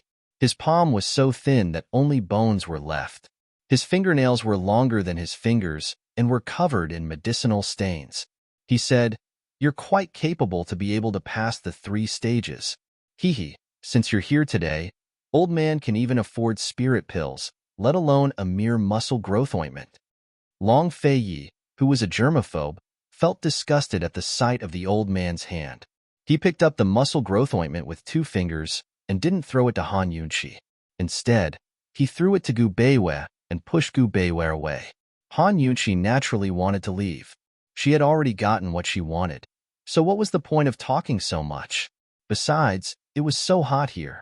Who knew if she would get sick from staying here for too long? "Stupid girl, stop right there." The old man did not give up. "You want to leave after scolding me? It's not that easy." Han Yunqi turned around impatiently and snorted, "Don't tell me you don't know what your subordinates have done. Don't tell me you don't know that we've been waiting here for a long time. Despicable, shameless, petty, and dawdling. Am I wrong to scold you?" The old man sized up Han Yunqi and suddenly felt a sense of familiarity. All these years, only the boy he doted on the most dared to speak to him like this. Although he was familiar with her, the old man was still very angry. He was as stubborn as a child. "Old man, I don't care. No matter what, you have to kowtow and apologize to old man's furnace." "You scared it." Han Yunqi almost suspected that there was something wrong with this old man's mind. She was in a hurry to apply medicine and treat Gu Beiwei's wounds, so she didn't fuss over it. Okay. Furnace, I'm sorry. I said the wrong thing just now. It was fine to apologize, but forget about kowtowing." Unexpectedly, the old man insisted. "Kneel down and kowtow." Before Han Yunqi could flare up, Long Fei Yi was the first to fly into a rage, pretending to be crazy and acting dumb. "Don't be so shameless." The old man suddenly grabbed a ball of fire out of thin air. Seeing this, Han Yunqi and the other 2 were shocked. What the hell was this? Han Yunqi felt that it was already very impressive that she could grab poison out of thin air, but she didn't expect this old man to be able to make fire out of thin air. What kind of martial arts was this? Could it be related to this alchemy furnace that could generate heat without fire? Suddenly, Han Yunqi realized that this cave was filled with strangeness.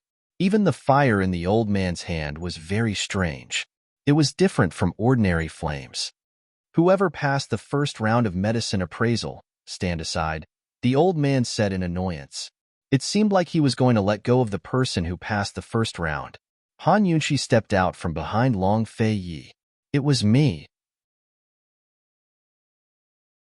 The old man was stunned for a moment before he raised his hand to extinguish the fire. He stared at Han Yunshi and muttered something with a conflicted expression. After a while, his facial features were all scrunched together. Coupled with the wrinkles on his face really looked like an old tangerine. He dragged his long black robe and paced back and forth as if he was in great pain. Han Yunshi was scared out of her wits. She thought that there must be something wrong with this old man's head.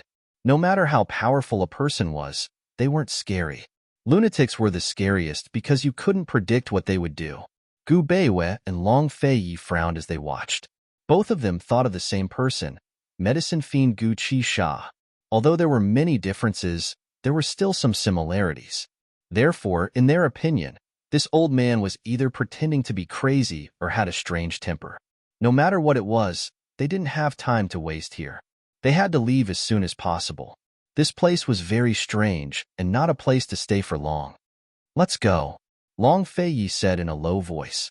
Before they could move, the old man suddenly turned to look at Han Yunshi and sneered. SK, I didn't expect a girl to be so capable. That old thing Sun Zhong was right to take you as his disciple. His tone was full of disdain for women. Han Yunshi didn't argue. Old senior, we've passed all 3 rounds and I apologize. Can we leave now?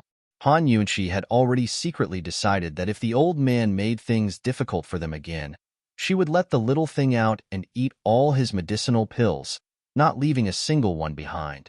However, for some reason, the old man said, since you're already Sun Zhong's disciple, old man won't take you as his disciple. If you help the old man find someone, the old man will leave medicine requesting cave to you. How about that? Han Yunshi was even more certain that this old man was crazy. Crazy. In order to leave as soon as possible, she immediately agreed. Sure, who are you looking for? My disciple. The old man fell into deep thought as he spoke. No one knew what he was thinking, but a smile appeared on his terrifying face. It was so benevolent that one could overlook his old and ugly appearance. After a while, he said, he should be in his 20s now. He's a genius. No, he's a genius. He can identify thousands of medicines at such a young age, and can even come up with many prescriptions. Hearing this, Han Yunshi and the other 2 exchanged glances, because they immediately thought of one person, Gu Qi Sha, who was also Gu. Such an evaluation was exclusive to Gu. What's his name? Han Yunshi asked anxiously. The old man laughed. Little madman. Haha, old man is old lunatic, and he's little madman. What does he look like? Han Yunshi asked again. The old man immediately took out a portrait of a 10-year-old boy with exquisite facial features and a pair of long and narrow peach blossom eyes. He was especially good-looking. Han Yunshi thought of Gu again, and her heart unconsciously raced. Gu, how did he know that the tendon-growing ointment was in the medicine hut? He usually wouldn't leave no matter what, so why didn't he follow them this time?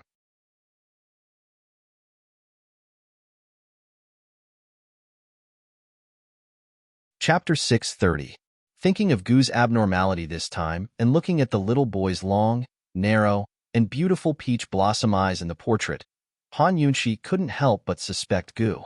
That guy was a genius in the pharmaceutical world and grew up being fed medicine in Medical City. Later on, he was expelled from Medical City for some reason. If she remembered correctly, Gu wasn't very old when he left Medical City and hadn't established medicine Ghost Valley yet. Where did he go after leaving Medical City? How did he establish Medicine Ghost Valley? One had to know that Medicine City wouldn't dare to be on good terms with him after he was expelled from Medical City. Where did he get the financial resources and herbs to establish Medicine Ghost Valley? Why did little madman leave Medicine Requesting Cave? Han Yunshi asked. Old Zhao suddenly looked over angrily. Find him according to the portrait. As for the rest, mind your own business. Knowing that he had a strange temper and was unpredictable, Han Yunshi didn't argue with him and said patiently, It's been more than 10 years. No one knows what he's become. You might not be able to recognize him even if he stood in front of you. How are you going to find him based on this portrait? Old Zao pondered as he stared at Han Yunshi. For some reason, tears streamed down his face. It's all Old Man's fault. Old Man shouldn't have hit him back then. Why did you hit him? Han Yunshi was shocked. If he left because he was beaten, how serious was the beating? That day, Old Zao was about to say it when he suddenly stopped. Stupid girl, Old Man's medicine-requesting cave isn't that easy to obtain. If you can find him based on this portrait, the medicine-requesting cave is yours. Actually, he also wanted to tell Han Yunshi more information about the search, but he didn't know where the child came from or what his name was. He didn't even know his real age. Many years ago, when he went to the back of the mountain to pick herbs, he met the child by chance. He thought that the child was one of Sun Zhong's medicine boys who came to steal herbs, who knew that when he went closer, he would find that the child was eating raw herbs with relish. This was the first time he had seen a child who ate medicinal herbs as if they were rice. He wanted to go over and ask, but when the child found out, he ran away. He actually found a secret passage and ran from the back of the mountain to the pill refining cave to hide.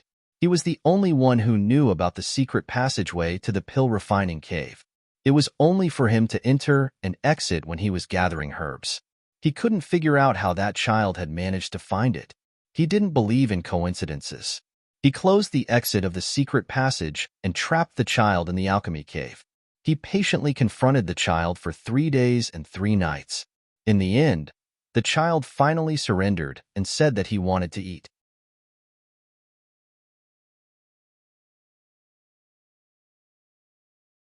On the way back, Han Yunshi's footsteps were much lighter. She was excited at the thought that Gu Beiwei would be able to stand up again soon. Dr. Gu, you can be saved, she said to Gu Beiwei seriously. Gu Beiwei's smile was always gentle and elegant. This time, his smile was especially bright. Thank you, Princess Consort. Thank you, Your Highness Duke of Qin. It's my duty. What are you thanking me for? Han Yunshi smiled. Long Fei Yi was still expressionless. He quickly changed the topic. Could that child be Gu? We'll know when we ask, Gu Beiwei said. Han Yunshi actually didn't hope that the child was Gu. From old Zao's reaction, that child must have suffered greatly back then. Let's not talk about this anymore. We have 3 years anyway. Even if we don't find him, we won't lose anything. Let's hurry back and apply the medicine. She was looking forward to seeing Gu Beiwei stand up. As soon as she exited the cave, Han Yunshi saw a person who ruined her mood. It was the King of Medicine. The King of Medicine had been waiting here for a long time. He had thought that Han Yunshi and the others would come out after going in to get the medicine. Who knew that they would be gone for so long? Han Yunshi and the other two tacitly treated the King of Medicine as heir. They walked around him and left without looking back. However, the King of Medicine stopped them with one sentence. He said, Han Yunshi, do you know how to use the muscle growth ointment? Could it be that the use of this medicine was different from other ointment? What are you trying to say? Han Yunshi asked coldly. The muscle growth ointment must be applied together with other medicine. Follow the old man, the King of Medicine said seriously. This time, he sincerely wanted to help. Why should I believe you? Han Yunshi asked coldly. The King of Medicine stroked his beard with a serious expression. Stinky girl, Master still has a medicine book to give you. Come here. Han Yunshi chuckled. I don't care. You. The King of Medicine's expression became even more serious. Stinky girl, you acknowledge the old man as your master in front of everyone in Medicine City. What, do you want to become Medicine City's enemy? The reason why Han Yunshi didn't sever her master-disciple relationship with the King of Medicine on the spot was because she was afraid of this point. She didn't expect that this old man would use this to threaten her. In the end, the authority of the medicine world was still the King of Medicine. That rotten old man from the medicine requesting cave didn't have any influence in the outside world. She and Long Fei Yi had finally gained control of Medicine City after much difficulty. If they fell out with the King of Medicine and lost Medicine City, wouldn't they become the biggest joke in the world? There were some things that only the outside world knew if they were good or bad. Gu will use this medicine, won't he? Long Fei Yi asked in a low voice.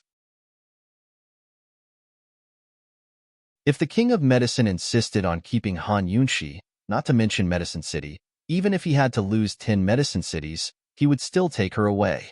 Han Yunxi understood the meaning behind Long Fei Ye's words. The situation in the western region hadn't stabilized yet, so she didn't want another storm to arise in Medicine City. Even more so, she didn't want another trouble for Long Fei Yi. She said, that old ghost might not know, otherwise he would have said it long ago. Let's go take a look first. All right. Long Fei Yi nodded. They followed the king of medicine to the medicine hut garden. They originally thought that the king of medicine would play some tricks, but who knew that the king of medicine would seriously prepare the medicine and apply it on Gu Beiyue's wounds without saying anything else. After taking care of everything, he gave Han Yunxi 2 portions of medicinal powder. Use the cyan one in the morning and the white one at night.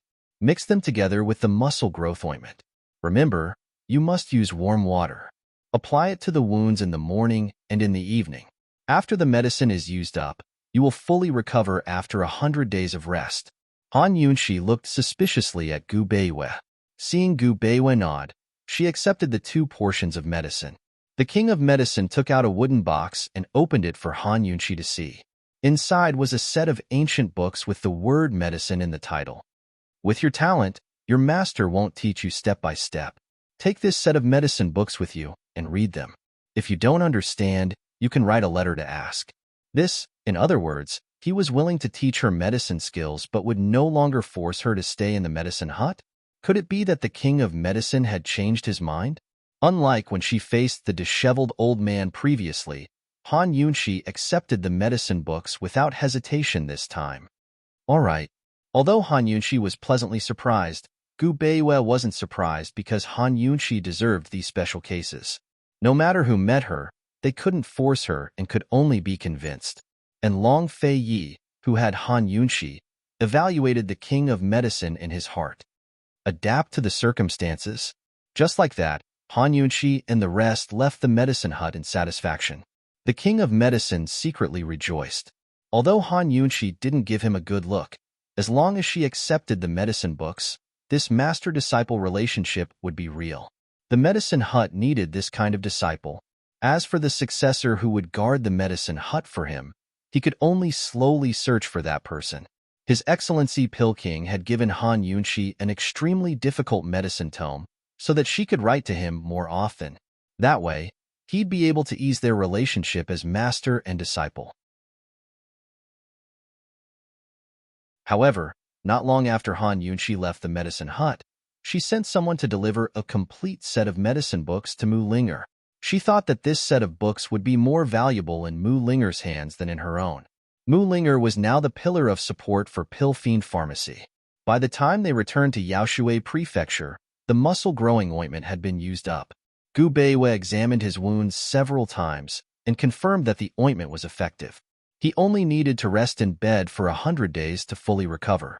Han Yunxi's heart finally settled back into her chest. Mu Linger had sent a letter asking about Gu's whereabouts, and Han Yunxi was also looking for him. She had to ask about the disheveled old man. She hadn't even looked for Gu when he came knocking on her door. Poison lass, I have something to tell you.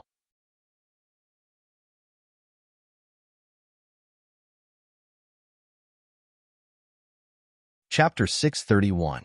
Gu had great news to tell Han Yunxi, but Han Yunxi was shocked. She hurriedly put away Mu Linger's letter and did not notice what Gu had said in her panic. Gu looked behind her suspiciously, but Han Yunxi quickly diverted his attention. You're finally back. I have something very important to tell you. Gu did not take it seriously and asked suspiciously, Poison lass, what are you hiding behind your back? Gu, do you know that there's an elixir refinement cave in the medicine requesting cave? Han Yunxi asked anxiously. A complicated look flashed past Gu's eyes. He did not pursue the matter of what Han Yunxi was hiding behind her back. He smiled and said, I've never been there. How would I know? Han Yunxi felt that he was a little strange, but she could not pinpoint exactly what was strange about him. She asked again, There's a very strange alchemy furnace in the elixir refinement cave. There's no fire, but it heats up. Do you know about it? Gu almost nodded, but luckily he reacted quickly. Didn't I just say that I've never been there? How would I know? Are you an idiot? Oh, Han Yunshi continued. There's also a terrible old man in the elixir refinement cave. He has a very strange temper. He's comparable to you. Poison lass, you're comparing Chi brother to a terrible old man? Gu was angry. He's very similar to your disguise in the Medicine Ghost Valley. He wears a black robe, his hands are very thin, and he laughs strangely. Han Yunshi said seriously. Seeing Gu Qixiao's strange expression, she continued. But there's one thing that's completely different. What? Gu was indeed curious. That terrible old man is very pitiful, but you're not. Haha, you're more detestable. Han Yunshi laughed. Gu did not retort after being called detestable. He asked, how is that old man pitiful? Was this concern? Previously, Han Yunshi was only guessing. Now, she was basically certain that Gu was the child in the portrait. Because, based on her understanding of him, if it wasn't an old acquaintance or someone important to him, he would never ask about it. After this guy was expelled from Medical City, he should be hiding in the medicine hut. Why did the disheveled old man hit him? Was he not going to return just because he was hit? Han Yunshi knew that no matter what the situation was, this was a sad past. Gu might not be willing to let others know. The contract was precious, but Gu's privacy was more important. Han Yunshi decided not to ask. Because he's detestable. The 3 trials of the medicine requesting cave were especially difficult. We almost died inside. Han Yunshi said seriously. What does this have to do with pity? Gu frowned. Take a guess. Han Yunshi smiled. Gu's frown deepened. What does it have to do with? Because a detestable person must have a pitiful side. Han Yunshi laughed out loud. Stupid. So, was she joking? Boring. Gu rolled his eyes at her. Han Yunshi secretly heaved a sigh of relief, knowing that he would not ask anymore. Gu did not ask anymore. He was so distracted that he forgot the good news he wanted to tell Han Yunshi. He drank a few mouthfuls of tea and left. Han Yunshi followed a few steps, but unfortunately, Gu climbed over the wall and disappeared. Seeing him like this, Han Yunshi was even more certain that the disheveled old man was looking for Gu. After Gu left the courtyard, he did not stop for a day and went straight to the medicine hut. He did not know what he was doing here. He would never step into the pill refinement cave again in his life, and he would never see his master again. He was sitting on a tall tree in the mountain behind the pill refinement cave, overlooking the exit of the secret passage. He was waiting. 3 days and 3 nights later, when the Pill King came out of the secret passage, he immediately turned around and left without a second look. He ran like a madman all the way back to Yaoshui Prefecture. When the horse stopped, he was so tired that he fell off and lay on his back on the grass, viciousness flashing through his eyes. He thought that not going back for revenge was already the greatest mercy he could have shown. He didn't get up even when the sky turned dark. Instead, he unknowingly fell asleep. This night was a nightmare. In his dreams, apart from Medical City, there was only the Pill Refinement Cave. Shao Qi had left Medical City and come to Medicine City only to avoid Academy Head Gu's pursuit, not to make a living with his medical skills. He looked down on all the clans in Medicine City and knew that no one would dare take him in. He had set his sights on the medicine hut. Its isolation from the world allowed him to conceal his identity and live in seclusion. Despite his young age, Shao Qi was more considerate than an adult. How could his young heart tire? He thought of a foolproof plan to meet the King of Medicine by chance, but by the time he snuck into the medicine forest and found the medicine hut, he was already exhausted. He didn't have any dry rations on him, so no matter how much he hated medicine, he had to rely on it to survive. He found a secluded medicinal field and secretly ate herbs for several days. It wasn't until he met the old man who made medicinal pills that Shao Qi finally got to eat hot food. He never thought that he would have a master, much less a master who was like his own grandfather. His master cooked for him every day, taught him medicine and martial arts, and even found ways to get him candied haws from outside. It was as if he had returned to his childhood in the poison sect's forbidden grounds, carefree, loved, and protected. No one knew that no matter how much hatred filled his heart, Those happy times in the poison sect's forbidden grounds would forever occupy a corner of his heart. Although he didn't want to admit it, he still longed to go back to his childhood. His master's kindness meant that he didn't have to rush to grow up. Shao-Chi had already secretly vowed to accompany his master for the rest of his life and never leave the pill-refining cave. But on that day, all his kindness was replaced by hatred. That day, Shao-Chi was practicing martial arts next to the alchemy furnace as usual when he accidentally kicked it. He sat on the ground in pain and hugged his leg, unable to move. Unexpectedly, a flame suddenly smashed into Shao-Chi's back. Then his master flew over and scolded him. "Little brat, how dare you be so rude to the old man's precious furnace?" The flames burned Shao-Chi's clothes. Fortunately, he reacted in time and rolled on the ground to extinguish the flames. Before he could understand what was going on, his master opened another flame. This time, Shao-Chi was thoroughly shocked. "Master, stinking brat, the old man was kind enough to pick you up. How dare you be so rude to the old man's precious furnace?" His master was as ruthless as a devil. Shao-Chi hadn't thought of his father in a long time. This time, he actually saw his father's expression on his master's face. He'd struggled to walk out of Medical City's shadow, but in the blink of an eye, he was back in a nightmare. He froze on the ground, his entire body trembling. Seeing his master approach step by step, he felt like he was back in Medical City's secret room. He wanted to run, but he couldn't move. As soon as his master got close, he grabbed Shao-Chi by the collar and pulled him up, forcing him to kneel before the alchemy furnace. "Kowtow, apologize." No, Shao-Chi was stubborn. No matter how scared he was, he would never bow his head. "You're courting death." His master slapped Old Seventh's neck, forcing him to bow his head. But the force was too strong, and Shao-Chi fell forward onto the ground. His master didn't let him go. He stubbornly forced him to bow to the alchemy furnace. "Get up and kowtow." Shao-Chi lay on the ground powerlessly. He couldn't get up, nor did he want to. Who would have thought that his master would pull him up and then put him down harshly? Little Chi fell down on all fours. His heart, liver, spleen, lungs, and kidneys were all shattered. However, his head was still raised. He would not kowtow. "Stinking brat, the old man will ask you one last time. Will you kowtow or not? Will you admit your mistake?" His master asked angrily. Shao-Chi smiled. "Master, your disciple will ask you one last time. Is your disciple more important, or is the alchemy furnace more important?" His master didn't think at all. Of course the furnace is more important. "Kowtow and admit your mistake now." Shao-Chi was obviously smiling, but his tears couldn't stop flowing. He didn't say anything. He just lay on the ground and kowtowed. His forehead was covered with blood. Only then was his master satisfied.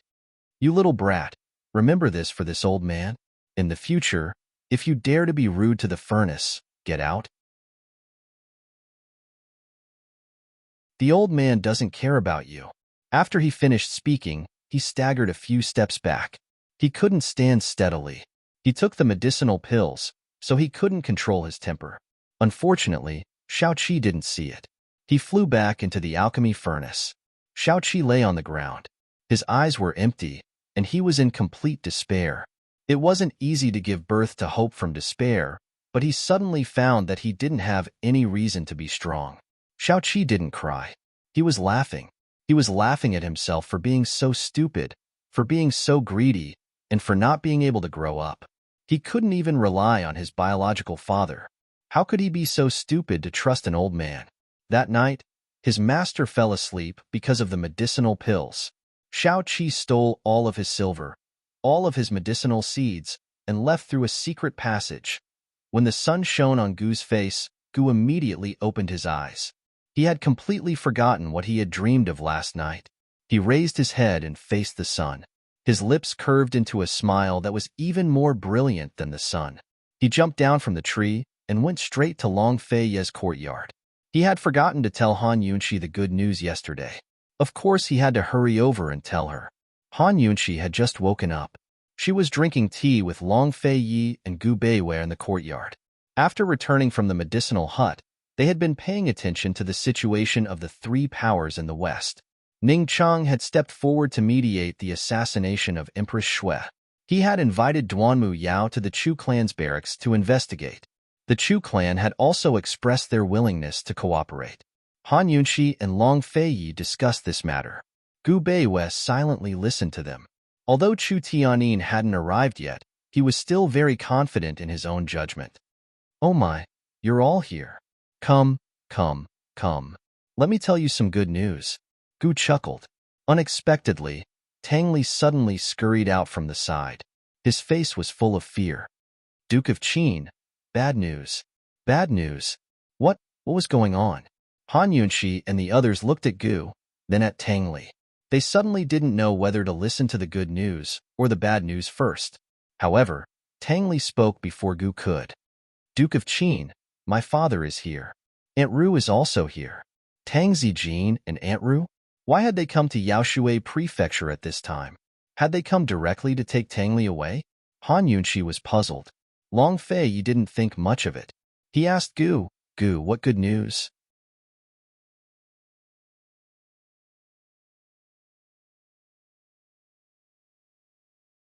Chapter 632. It was rare for Long Fei to take Gu's words so seriously, but Gu only smiled and said, "Take a guess." Long Fei didn't say anything and simply glared at Gu. If looks could kill, Gu would have already evaporated into thin air. What kind of good news could you possibly have? Han Yunxi rolled her eyes. "I'll give you guys a chance to attack Medical City. How about it?" Gu lowered his voice. This time, even the restless Tang Li calmed down and looked nervously at Gu. They didn't have enough power to deal with Medical City at the moment. Pilfine Pharmacy and Gu Qisha had already offended them by joining forces. If they were careless and offended them again, they'd be in big trouble. "What did you do to Head Elderling?" Han Yunxi asked suspiciously. To Gu, killing Head Elderling wasn't enough to vent his anger. Everything Academy Head Gu and Head Elderling had done was for the sake of fame and fortune. He wanted to destroy their reputations and let them have a taste of the humiliation of having an egg smashed in their faces. A trace of malice flashed through Gu's eyes, but he still chuckled. "I haven't done anything yet." As he spoke, he leaned forward and put an arm on Long Feiyi's shoulder like they were best buddies. "Long Feiyi, do you want to do something big together?" As soon as he said that, Long Feiyi abruptly dodged his arm, causing Gu to almost fall to the ground. Everyone looked over, causing Gu to feel incomparably embarrassed. Long Feiyi, on the other hand, acted as if nothing had happened. What kind of trick? Let's hear it. Except for Han Yunxi, anyone who provoked Long Feiyi, regardless of gender, friend or foe, was asking for a snub. Gu pursed his lips and finally spilled the beans. He had been spying on Head Elderling and Madame Lianxin in the Tian and Imperial Palace for a long time. Madame Lianxin had repeatedly thrown herself at Head Elderling, only to be rejected time and time again. In the end, resentment grew in her heart, and she wanted to take revenge on Head Elderling. Thus, Gu used the identity of Pilfiend Gu Qisha to curry favor with Madame Lianxin. "As long as we promise to let the Mu family live, she is willing to reveal the matter of the induced labor," Gu said. Once this matter was exposed, it would definitely cause a huge uproar and cause irreparable damage to Medical City. No matter what, Great Elderling would definitely be punished and pushed out to bear all the responsibility. If they wanted to shake Medical City, they had to first shake its reputation. This was extremely good news for both Long Feiyi and Gu. Han Yunxi agreed without a second thought. She deserved to be spurned by the masses for doing something like induced labor for the sake of fighting for the throne. She was more concerned about Madame Lianxin's conditions. She asked seriously, "Let the Mu family live? How?" It wasn't easy for them to crush the Mu family. If they let go, there was a chance they would suffer a backlash. Hee, Madame Lianxin is already like a cornered dog jumping over a wall. It's fine as long as she sees some hope. Gu was quite confident in this matter. During the last Grand Medicine Testing Convention, the Mu family's qualifications to participate in the Council of Elders were revoked. Mu Yingdong was imprisoned, and most seriously, the Mu family's secret recipes and most of their medicine fields were confiscated. The Mu family had no capital to stand up again. Therefore, Madame Lianxin would be satisfied even if they could give the Mu family a little bit of benefit. If you hand it over to Ling I'll be at ease. Han Yunqi didn't have any feelings for the Mu family, but she felt a natural kinship with her cousin, Mu Ling. In the end, the Mu family was Mu Ling-er's home. If she handed the Mu family over to Mu Ling-er, it would be a way out for Pill Fiend Pharmacy in Medicine City. After this trip to the medicine hut, both she and Long Fei didn't want to see the Wang family dominate Medicine City. The Wang family was loyal and devoted, but they held an unshakable reverence for the medicine hut. If they really got into a conflict with the King of Medicine, it would affect Medicine City. If the Wang family had no choice but to switch sides, they would have no way out. If Mu Ling took control of the Mu family and slowly cultivated her own power, it would be a good idea. At the very least, with Mu Ling-er's temperament, Han Yunqi firmly believed that she would never oppose Pill Fiend Pharmacy. Moreover, Han Yunqi doted on Mu Ling-er too much. She couldn't bear to see her young daughter carry the infamy of being a sinner of the family. Gu was very disdainful. What can that little girl do? You can help her, can't you? I think I'll leave this matter to you and her to handle. Han Yunqi happily decided. What kind of scheme? Long Fei interjected. He approved of handing the Mu family over to Mu Ling-er and rebuilding it. What he was most concerned about was how to prevent Medical City from finding out about the mastermind behind the scenes and how to prevent Madame Lianxin from betraying them. I'll have to ask you about this matter. That little girl Ling-er is pure and kind. She's not as evil as you, Gu said seriously. Is this guy seriously here to discuss this matter, or is he just here to bicker? If it weren't for the fact that he brought good news, Long Fei would have kicked him out long ago. In the end, Long Fei replied to Gu, you and Mu Ling discuss this matter and come up with a few ideas for this prince to consider. Gu was about to refuse when Long Fei added, this prince will give you 10 days. If you can't come up with an idea, then this matter. It's fine if we don't do it for the time being. It was only a matter of time before he took action against Medical City. If he could ruin Medical City's reputation and get rid of head elderling in advance, Long Fei would be more than happy to oblige. However, he was purposely keeping Gu in suspense because he was well aware of Gu's impatience and had no choice but to agree. Gu was silent for a moment, but in the end, he nodded. All right. He turned to leave as soon as he finished speaking. 10 days was all it took to make a round trip to Pill Fiend Pharmacy. He wouldn't go see Mu Ling-er, but he couldn't avoid exchanging letters with her. Even if Mu Ling-er couldn't come up with any good ideas for him, he still had to discuss the Mu clan's matters with her. After Gu left, Tang Li couldn't hold it in any longer. He anxiously asked, Duke of Qin, what should I do? Tang Zijin and Aunt Ru were about to find him. Once they caught him, he wouldn't be able to escape unless the Duke of Qin completely fell out with them. Based on his understanding of the Duke of Qin, he would at most bicker with his father, but wouldn't completely fall out with him. Long Fei glanced at him and said coldly, still not running? Tang Li almost knelt before Long Fei in front of Gu Beiwei and cried, Big brother, run? He'd already been running for over a year. Was he going to continue running? Moreover, there was nowhere safer than staying by the Duke of Qin's side. He shot a pleading look at Han Yunqi. Han Yunqi said seriously, hide. Hurry and find a room to hide in. Come out when I tell you to. Don't move if I don't tell you to. As soon as he finished speaking, a servant came to report, Your Highness, there are 2 people outside requesting an audience. They claim to be from the Tang clan. Besides hiding, did Tang Li have any better ideas? Of course not.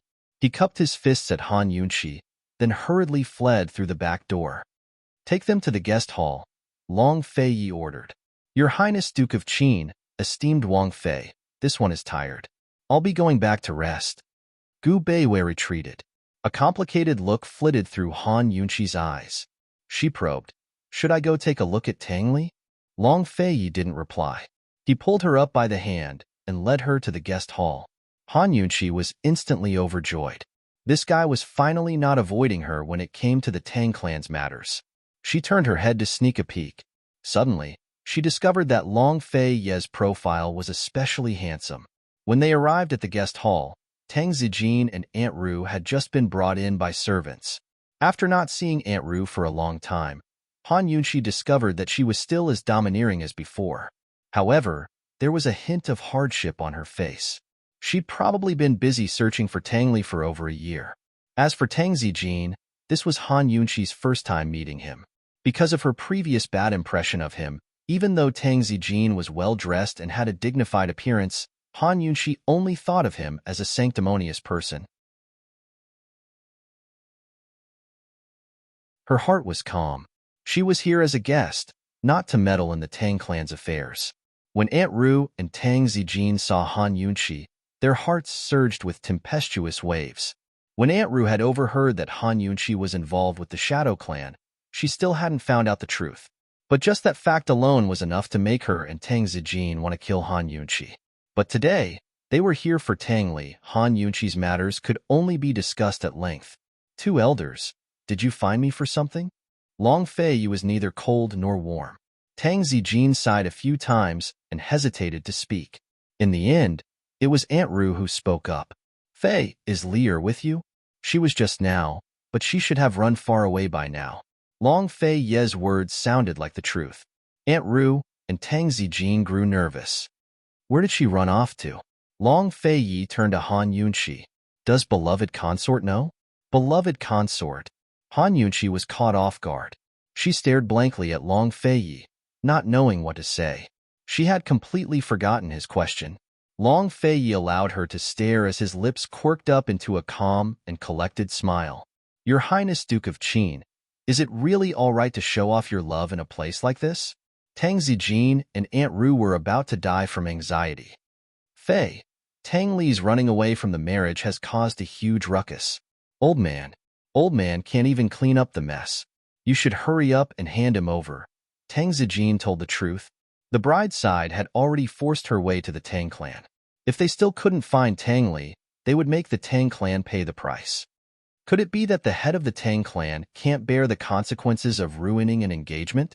Long Fei smiled coldly. Tang Zijin was really getting worse and worse by the day, using such a lame excuse to fool him. Fei, do you know who Li Er's fiancé is? Aunt Ru asked urgently. Not interested. You won't get any results with your lordship here. Tang Li just left, so if we search the surrounding 100 li, we might be able to find him. Long Fei's words implied that he was driving them away.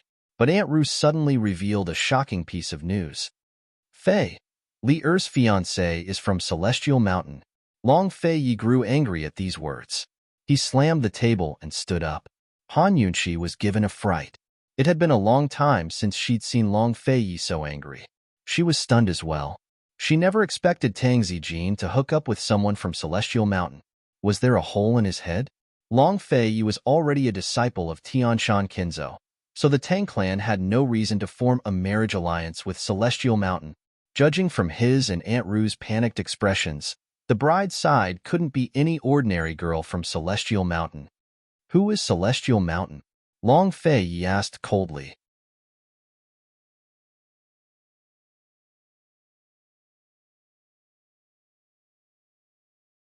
Chapter 633. Who was Tang Li's fiancée on Celestial Mountain? She's your martial uncle Song Qiuzi's only daughter, Song Qiuying, Aunt Ru replied. Song Qiuying? Han Yunxi mused that she might as well call her Little Flight Song instead of Little Flight Song. Does that mean I can call her Daddy Big Flight Song now? Han Yunxi had never met Song Qiuzi before, but she had long hated the man who held Tianshan Kinzo as second in command. Last time, Duanmu Yao had tricked Long Fei away because of Song Qiuzi. Han Yunxi had always wanted to visit Celestial Mountain. Besides meeting Long Fei's master, her second priority was to settle accounts with Song Qiuzi. Who knew Tang Zijin would hook up with Song Qiuzi? Tang Li really should have run away from this marriage. She decided to help Tang Li run away wholeheartedly from now on. Song Qiuzi's daughter? Long Fei looked at Tang Zijin. The Tang clan has some skills. Tang Zijin couldn't understand Long Fei's anger. Fei, Tianshan Kinzo never knew about our friendship. Speaking up to here, he still paid attention to Han Yunxi and didn't tell her the truth. Neither he nor Aunt Ru knew how much Long Fei had told Han Yunxi about the Tang clan, but one thing was certain. Long Fei would never reveal his identity as East Qin's imperial heir. Until everything was set up, they could only bury it deep in their hearts.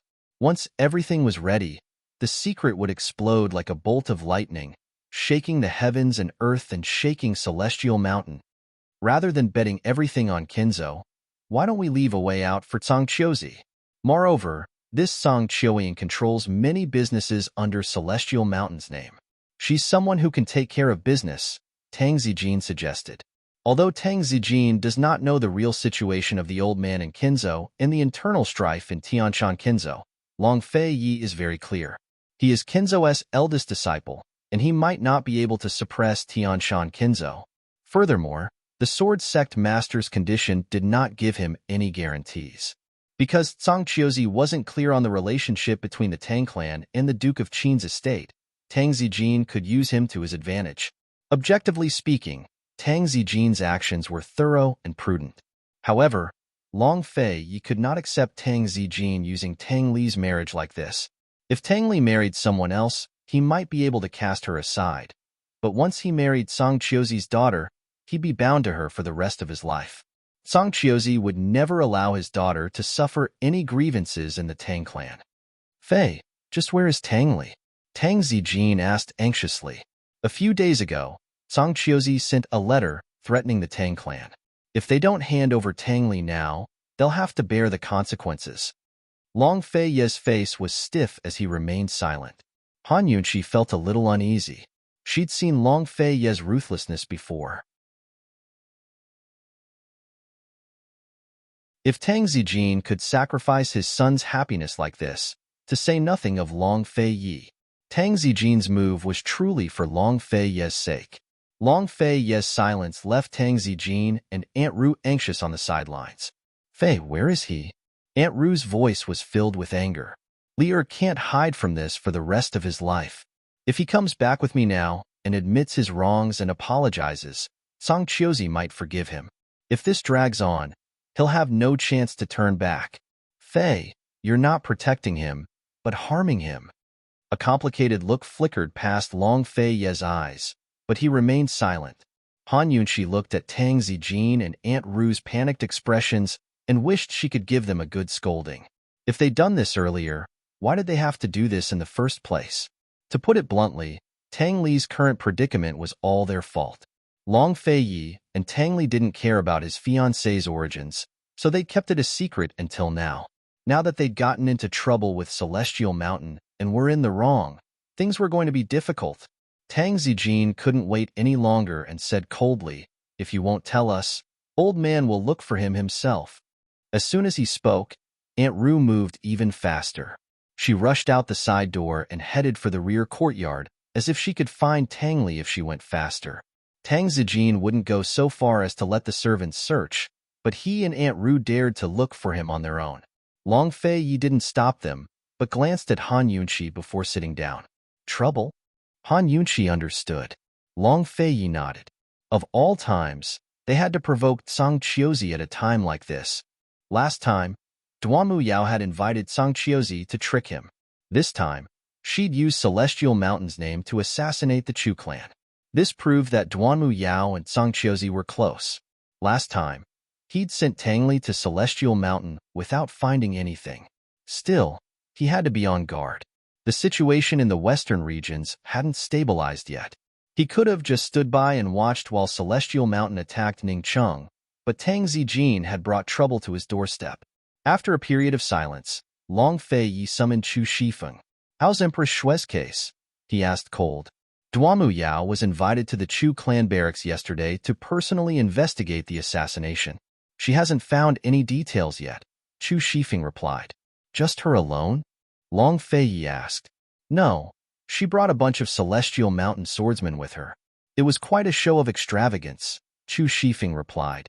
Master and servant chatted for a while before Tang Zijin and Aunt Ru returned. Chu Shifeng tactfully withdrew to one side.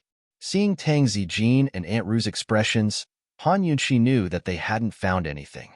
Before Tang Zijin could ask, Long Fei spoke up first. I already said he wasn't with your lordship. It's up to you to believe it or not. If you can't find him, then your lordship can't show up for Celestial Mountain's troubles. The Tang clan can do whatever it wants. Aunt Ru's face was full of disbelief, but Tang Zijin was much calmer. He stopped her with a look. Fei, this matter concerns the safety of the Tang clan. It's not impossible that Song Chiozi would use the Tang clan's annulment as an excuse to kill his way here. If you see Tang Li, please bring him back. Count it as uncle begging you for help. All right. Long Fei Yi agreed easily. Tang Zijin patted Long Fei Yi on the shoulder, looking very trusting. He asked a few more questions about his current situation before leaving. Aunt Ru's unwillingness was written all over her face. Before she left, she even gave Han Yunqi a look. Han Yunqi didn't avoid her gaze, but met her gaze. Perhaps out of guilt or embarrassment, Aunt Ru immediately averted her gaze. After they left, Han Yunqi and Chu Shifeng grew anxious. What do we do? Should we work together with Tang Li? Your Highness, young Master Tang's wedding. It really isn't good to drag things out any longer. Long Fei Yi couldn't think of any good ideas, but he was certain of one thing. He'd never let Tang Li become Song Chiozi's son-in-law. It looks like we'll have to put pressure on Empress Shui, he intoned. This was a temporary measure.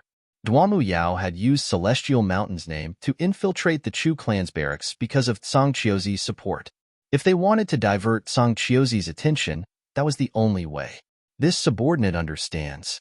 This subordinate will follow up. Chu Shifeng immediately withdrew.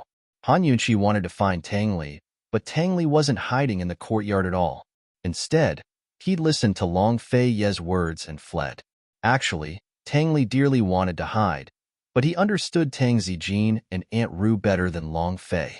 He was certain that the two old men would search the estate first, but if they couldn't find anything, they'd send men to surround the area within 100 li radius and search every inch of it. Therefore, he had to hurry and escape 100 miles away before they carried out a carpet search. Only then would he be safe. Currently, he just avoided the Tang clan and didn't even dare to ride a horse. Instead, he was walking along the grass by the side of the road. It was spring now, so the vegetation wasn't flourishing enough to hide him. All around him was flat ground, so there was no place for him to stay. The only thing he could do was run forward and find a place to hide. He had no idea when his pursuers would show up, but only regretted going in this direction. Tang Li used his lightness techniques to run until he saw a carriage approaching from the distance. Help! Tang Li cried out in alarm. He flipped over and landed in front of the carriage to block its path. The carriage hastily pulled the reins to a stop. Tang Li's immortal-like white robes made him look nothing like a bandit. Who are you? What do you want? The driver demanded angrily. This big brother, this one is a disciple of Shuangqing Mountain. Unfortunately, my horse fell ill and died along the way. This road is long and there are no villages or shops in front of me. This one has been walking for more than half a day, so I stopped you to ask for help. If I offended you, please forgive me. Shuangqing Mountain is just in front of us. We can reach there in half a day. This one is willing to pay for the carriage. Tang Li finally stopped ruining his image. He was dressed in a white robe, and his hair was tied up with a jade hairpin. He was polite and elegant. He looked up after he finished speaking. At that moment, the person in the carriage lifted the curtain and looked over. He was as handsome as an immortal. What Tang Li saw was a woman dressed as a man. Her hair was tied up neatly. Her facial features were very distinct, and her figure was thin. Although she was dressed as a man, it was easy to tell that she was a woman. This was because she didn't dress as a man to hide her gender. She liked the simplicity of men's clothing and didn't like the complexity and restrictions of women's clothing. Although she was young, her gaze was very calm. She looked exceptionally calm and capable. However, when she looked at Tang Li, her eyes were a little blurred. She revealed an unprecedented girlish look. Although she was stronger than men, she liked handsome men since she was young. What she disliked the most were talkative and cheap men. Soon, the girlish look in her eyes disappeared. Before Tang Li could speak, she spoke first and interrogated, "What's your name?" Tang Li hated tomboyish women like her the most. so he couldn't figure out how Long Fei had fallen for Han Yunqi's hands. He always felt that women were more like little birds and lovebirds. However, in order to get a ride and hide, he continued to pretend. He answered politely, "This one's surname is Chong. My name is Li. Chongli? Chongli, Chongli, Chongli." The woman muttered to herself. Finally, she commented, "This name is not good. It's too sad." Tang Li chuckled. This laugh was just right. It was romantic, but not pompous or vulgar. It was especially charming. The woman was once again mesmerized. She asked, "What are you laughing at? All meetings are long separations. Today's coincidental meeting is fate. After this farewell, we may not meet again in this life. It's a long separation. Miss goodbye." After Tang Li finished speaking, he pretended to bow with his hands clasped in front. He looked free and easy. He hadn't taken a few steps when the woman called out to him, "Wait, don't you want a ride? Come up. I'll give you a ride. Then we won't be separated forever."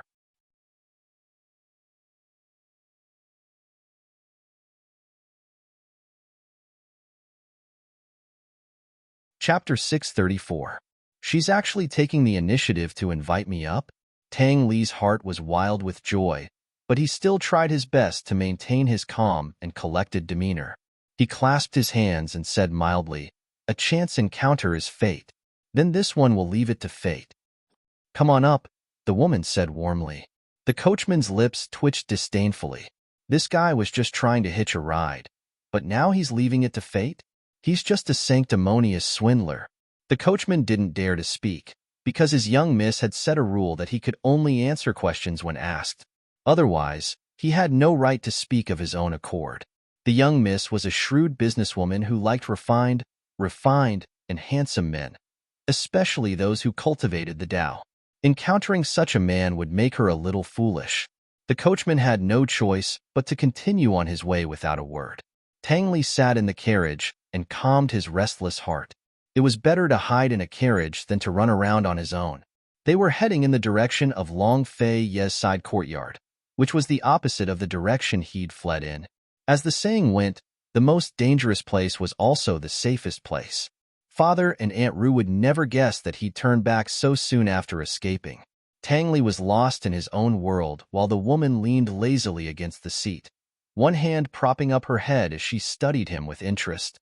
This man was thin and handsome, his robes whiter than snow and his hair as black as ink. He was like an ink painting in front of her eyes, one black and one white, forming a world of their own. The woman had seen many similar men before, but she fell in love with this one at first sight. She liked him very much. Ever since she'd come of age, her eldest brother had urged her to marry repeatedly. He wanted to use marriage as a way to increase the family's strength, but she'd always used all sorts of excuses to delay. Now that her eldest brother was in trouble, he urged her even harder. If she could bring this man back and marry into her family, that would be a good idea. Mount Shuangqing was a place for cultivators. Although it wasn't a major power, it had great influence and had a large number of followers in Cloud Realm continent. "Sir Chongli, are you going back to Mount Shuangqing?" the woman asked. Only then did Tang Li recover his wits and lie at his fingertips. "Exactly. If you follow this path, you'll reach the foot of Mount Shuangqing in about half a day." "Which master of Shuangqing Mountain is young Master Chongli's disciple?" the woman asked. Long Fei Ye's residence was at the foot of Shuangqing Mountain. Tang Li knew a little about it, so he replied, "I am the eldest disciple of the Sky Mystic Master of the Qing Yun Palace on Shuangqing Mountain." The woman was overjoyed. There were 3 great palaces on Shuangqing Mountain. Among them, the Azure Cloud Palace was the main palace. The Sky Xian Master's reputation and prestige were the greatest. His eldest disciple could also be considered a character. She nodded in satisfaction and waited for Tang Li to ask her name and identity. But to his surprise, Tang Li did not ask anything. Instead, he closed his eyes and sat there quietly. His hands were placed on his dantian, as if he was meditating and cultivating. If Han Yunqi saw how quiet Tang Li was, she would definitely think that he had been poisoned and turned mute. As the woman watched, she liked him more and more. She wondered if she should go up the mountain with young Master Chongli and directly meet with the Skyxian master to discuss the matter of marrying into the family. Although Xuanqing Mountain was quite famous, in terms of strength, it was not on the same level as her family. She was confident that she could suppress the Skyxian master and make him agree to marry young Master Changli to her. She decided to settle the marriage herself and then go back to inform her big brother. It would be best if she could cook the rice. When the time came, no matter how angry or dissatisfied her big brother was, he would not be able to do anything to her. She knew that if her big brother had the power to decide on her marriage, he would definitely find her a husband's family that was on par with her family's. In this way, she would not be able to find a husband and could only get married.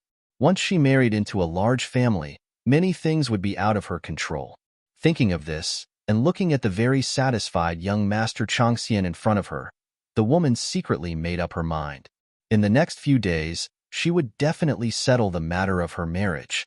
She thought that as long as it was the type she liked, after marriage, as long as there was time, she would be happy to slowly cultivate feelings for him. The carriage continued to move forward. The Tang sect seemed to be sitting quietly, but in reality, they were paying attention to the movements around them. He had to be on guard against running into people from the Tang family. He did not know that the woman in the carriage had an extraordinary identity. He also did not know that the carriage did not follow the original path, but instead avoided the main road and took a secluded path. Therefore, he did not have the chance to run into anyone from the Tang family.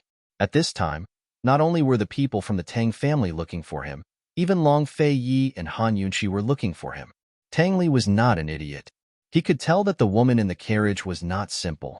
Therefore, he was very quiet the whole way. When it came to lying, the more you said, the more mistakes you made. Half a day was still very long. Tang Li secretly opened his eyes several times to look at the woman, only to see her lazily leaning against a high pillow to take a nap.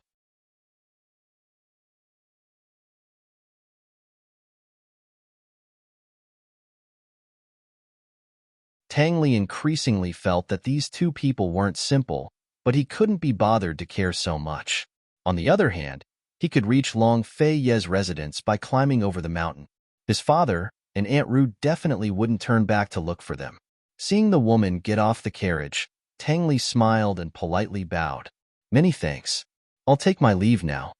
The woman graciously bowed to Tang Li. Her elegance didn't lose out to his. Just like that, Tang Li went up the mountain while the woman got on the carriage and continued to go around the mountain. However, not long after, the woman jumped off the carriage and secretly followed Tang Li up the mountain. The sun set in the west, and the mountain forest began to darken. Tang Li was in a good mood. His footsteps were light and light. He shuttled through the mountain forest and even hummed a little tune. Unexpectedly, a large net suddenly fell from above. Tang Li was shocked, but he didn't struggle.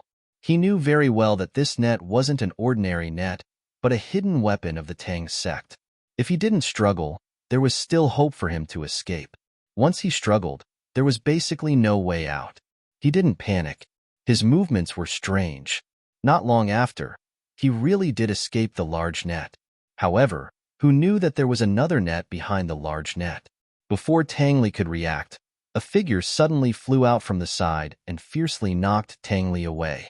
Tang Li rolled a few times on the ground and finally stopped. It was obvious that the force just now was very strong. He looked carefully and found that the person who saved him was the woman in the carriage. Didn't this woman leave? Could it be that she was following him? "Why aren't you leaving? You're being followed. They're people from the Tang sect. Do they want to kill you?" The woman asked as she pulled Tang Li's arm. She was so strong that she could dislocate his arm. At this time, several masters emerged from the forest. They were all dressed in black and had no weapons on their faces. However, Tang Li knew that they were hiding the world's most powerful weapons, the Tang sect's hidden weapons. Damn it, he had escaped to this place, but he was still caught. Tang Li knew that his wisest choice was to push this woman out as a shield to buy himself time to escape. These people from the Tang sect were not here to kill or hurt him. They just wanted to capture him. If he pushed this woman out, she would at most be injured. Thinking of this, Tang Li was about to make a move. Unexpectedly, the woman suddenly knocked him away. "Be careful." A hidden weapon passed through the two of them. Tang Li finally changed his mind. He grabbed the woman's hand and said, "Let's go." Seeing that there were hidden weapons constantly flying at them from behind, Tang Li simply pulled the woman into his arms and hugged her tightly to protect her. He almost used all his strength to escape and ensure that the woman was unharmed. When they stopped, the sky was completely dark. Tang Li found a cave. After letting go of the woman, he leaned against the wall to rest, panting. In the darkness, the woman looked at his side profile. She was very stunned. She did not expect this immortal-like young master to be so powerful in martial arts. She also did not expect him to have such a masculine side. The woman was mesmerized. Unlike before, this time, she did not have any plans in her mind. She just looked and smiled. At this time, Tang Li did not have time to pay attention to the woman because he realized that there was something wrong with his body.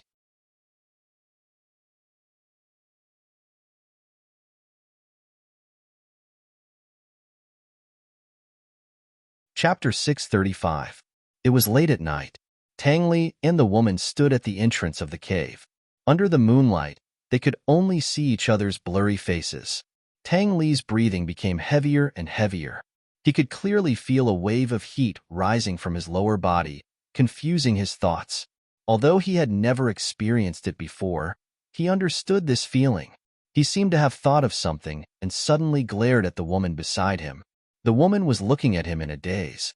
She was startled and subconsciously stepped back. She was frightened because she felt guilty. She was the one who drugged him with the aphrodisiac. She was well aware of his anger. However, what she was afraid of was not his anger, but what was about to happen. She only bet her happiness on her family. As long as she could stay in the family for the rest of her life and manage the family affairs, she would be happy. As for the rest, no matter who she married or who she took in a husband, it was not that important. Therefore, it was the same who she gave her body to. However, she was still inexperienced and would be afraid in the end. Tang Li glared at her for a long time. The heat rising from his lower body became more and more obvious. He was finally sure that he had been drugged. The people of the Tang sect would never dare and would never do such a dirty thing to him. Therefore, it could only be this woman in front of him. There must be something wrong with the handkerchief. Bitch! Tang Li suddenly grabbed the woman's shoulder and threw her out. Get out! Get out of my sight right now! The woman stumbled a few steps and fell to the ground. She looked at the furious Tang Li, and a complicated look flashed in her eyes. There seemed to be a little regret. However, she quickly stood up and walked towards Tang Li step by step. Before she met her brother, she must cook the rice.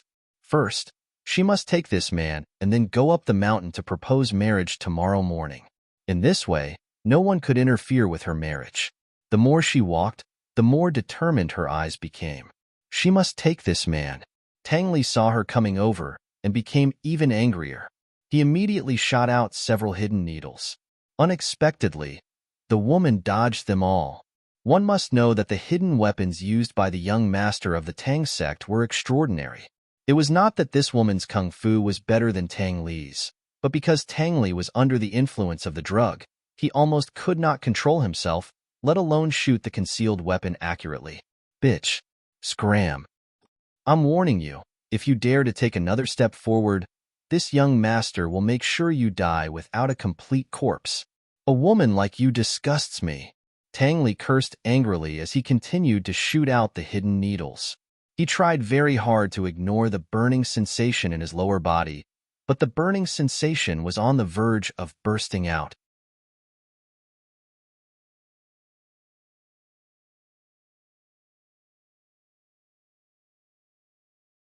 She felt that she could not control herself, but she did not know what she could not control. She felt that she seemed to be yearning for something, but she could not explain it clearly. In short, she felt uncomfortable, but it was not that she was uncomfortable. She had always followed her heart and did whatever she wanted. She was already determined to have this man, so she threw caution to the wind and followed her body's most instinctive reaction. She boldly wrapped her arms around his waist and gently arched her body to accommodate him. Tang Li did not expect this woman to do this. You deserve to die. He wanted to pull her away, but when he held her hand, The cold touch was like the medicine he still longed for. He could not control himself and stroked along her wide sleeves, greedily looking for comfort. She was touched until her mind rippled and she got closer and closer to him. Just like this, the thunder stirred up the fire and dry wood met the fire. He tore off his clothes, but she didn't back down. She undid his belt. After removing the barrier, they both took what they wanted from each other. He didn't take pity on her and pushed her to the ground. She wasn't gentle at all as she pushed him down. They were both inexperienced people who followed the most primitive desires. They were clumsy and inexperienced, but they were passionate and intense. Her demands and accommodations, his galloping and release. In this cave, the rhythm was the most urgent. The moonlight was so embarrassed that it hid in the clouds. The night passed very quickly.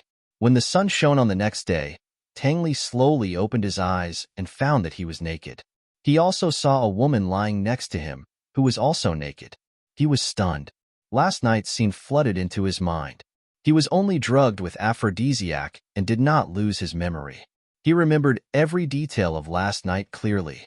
He never thought that he would be drugged by a woman. This was simply a great humiliation.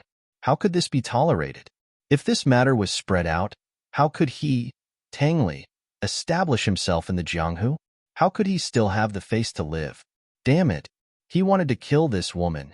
He was so angry that he raised his hand to slap her. However, when he was about to hit her, he suddenly saw that the clothes under the woman's body were stained with blood. It was actually her first time. Tangli was in disbelief. He could not understand why this woman would do this. He told himself that it would not be too late to kill her after he figured it out. Tangli found some clothes and put them on. He did not wake the woman up. Instead, he threw all her clothes far away. Then, he sat at the side with his back facing her and waited for her to wake up. He waited for a long time, but the woman did not wake up. He turned around and found that the woman's naked back was full of marks left by him last night.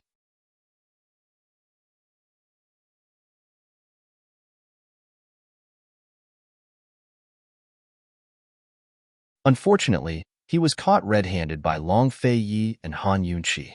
Han Yunqi looked at him suspiciously and asked, "Tangli, why are your clothes torn?"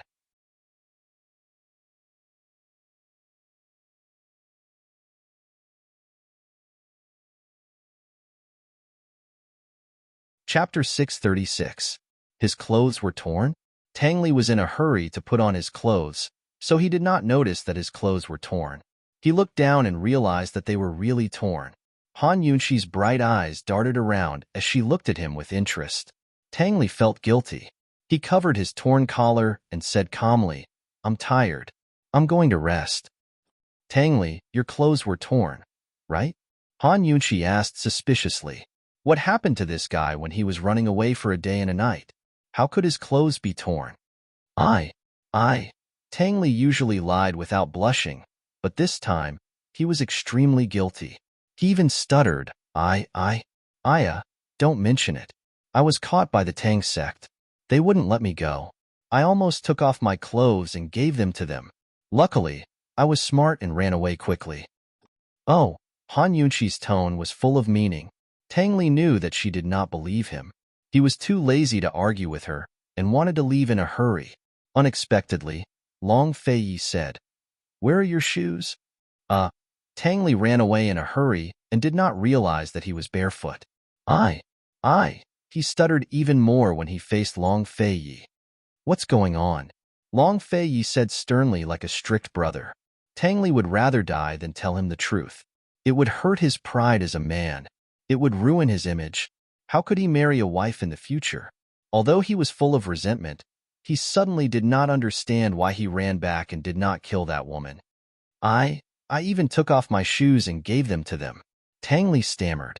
He was afraid that Long Fei Yi would notice his strange behavior, so he pretended to be out of breath and could not speak. He quickly changed the topic. "Brother, my father is serious this time. You have to save me." Long Fei Yi knew that Tangli was lying, but he was too lazy to investigate why he looked like this. Coldly, he asked, "Do you know who your fiancée is?" "No matter who she is, Before Tangli could finish, Long Fei Yi cut in cold. Song Qiuzi's daughter, Song Qiuying. Tang Li was stunned. Although the people on Tianshan Mountain did not know about the relationship between the Tang sect and Long Fei Yi, he had gone to Tianshan Mountain several times on behalf of Long Fei Yi. Under the arrangements of Long Fei Yi's confidants, he had secretly inquired about the old man in Kinzhou. He knew both Song Qiuzi and Song Qiuying. Has my father gone mad? Tang Li grew serious. Long Fei Yi and Han Yunxi would never tell Tang Li about Tang Zijin's motives. In his panic, Tang Li didn't think much of it and only assumed that his father was causing more trouble for Long Fei Yi. Tianshan Mountain was already in enough trouble with Duanmu Yao, but now the Tang clan had provoked them as well. It was a complete mess. Song Qiuzi was a man who haggled over every detail and was even shrewder than a businessman. He must have a motive for allying himself with the Tang clan, so he would never allow them to break off the engagement.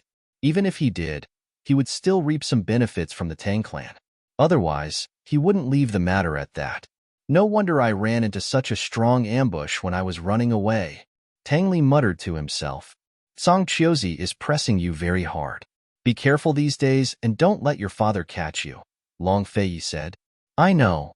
Tang Li was serious as well. But 5 days later, a piece of news shook Cloud Realm continent and pushed Tang Li into the eye of the storm. He couldn't even hide from it.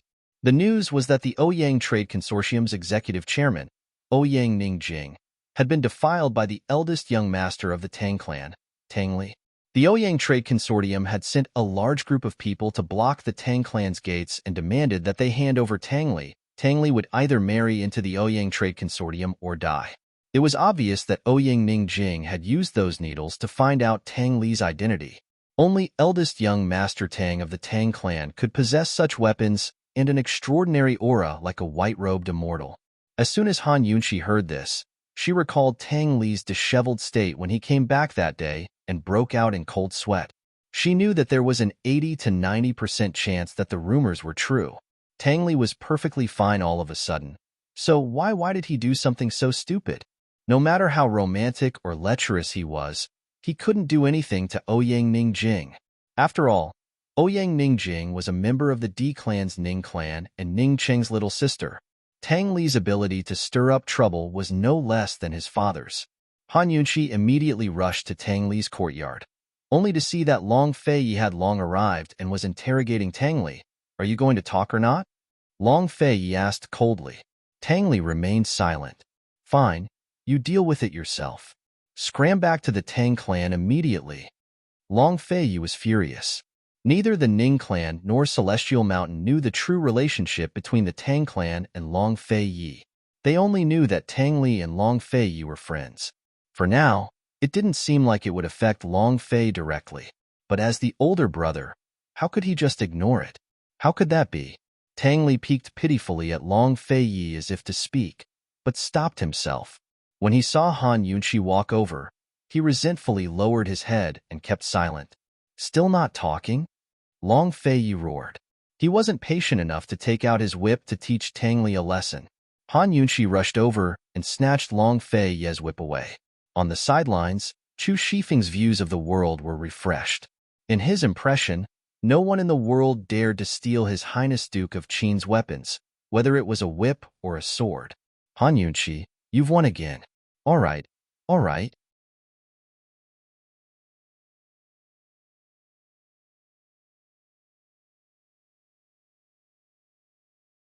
The Tang clan is still attractive to Ning Cheng, Long Fei Yi said. They still needed Tang Zijin to facilitate this. After all, Tang Li had gone with them to rescue Gu Beiwei last time, so Ning Cheng wouldn't trust him. If Tang Zijin was the clan head, things would be much easier. Ning Cheng would never expect the Tang clan to be Long Fei Yi's subordinates.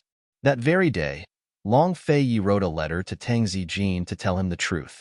Tang Zijin was so furious that he almost rushed back to Yaoshui Prefecture to kill Tang Li.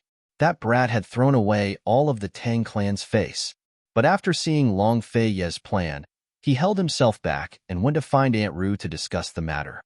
If we can fight our way into the D clan, it'll be more important than Song Qiuzi's strength, Tang Zijin said seriously. Then will Li agree? Aunt Ru asked hastily. Can he refuse? Tang Zijin was still fuming. Calm down. Do you think Li Er will really lose out in something like this?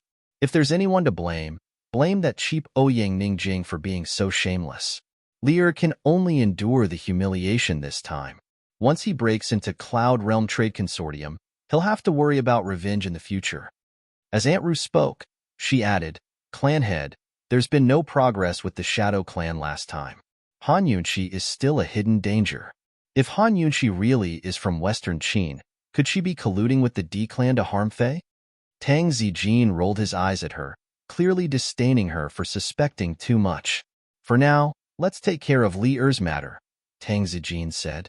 The next day, Tang Zijin used his status as Tang clan head to spread news that Tang Li would take care of Ouyang Ningjing until the end, but he wouldn't marry her into her family. At the same time, he announced Tang Li and Song Qiuying's marriage to express his apologies to the Tsang clan and formally annul the engagement. Tang Li's actions were his fault for not teaching him well enough, so he was willing to compensate the Tsang clan for all their losses. Cloud Realm Continent was thrown into an uproar at the news. Ning Cheng was still fuming over Ning Jing's decision to act first and report later, so he was surprised by the news. He never expected the Tang clan to have an engagement with Celestial Mountain. He hesitated for a while before telling Ouyang Ningjing, don't fight with Song Qiuzi right now. Duamu Yao's still a problem, so don't make trouble for me. Ouyang Ningjing gave a cold snort. Is your little sister's chastity and marriage so unimportant? Ningcheng arched a brow. Ningjing, the people outside might believe that Tang Li humiliated you, but your lordship doesn't believe it. This damned girl had sent men to surround the Tang clan and spread the news before telling him she'd been bullied by Tang Li based on his understanding of her. He'd rather believe that she'd schemed against Tang Li. Big bro, it doesn't matter what you believe or not.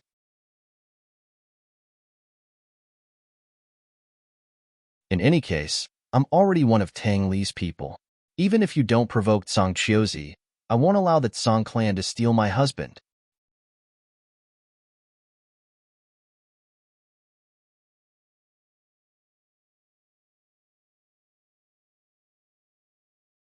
Chapter 637.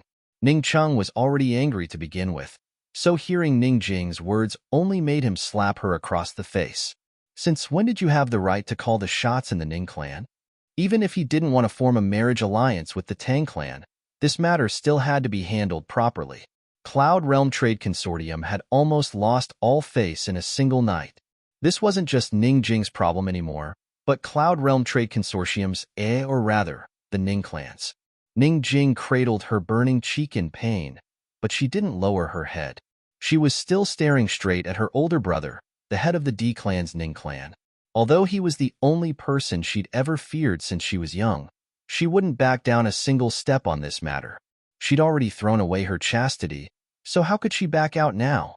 Big bro, what do you mean by this? Ning Jing asked calmly.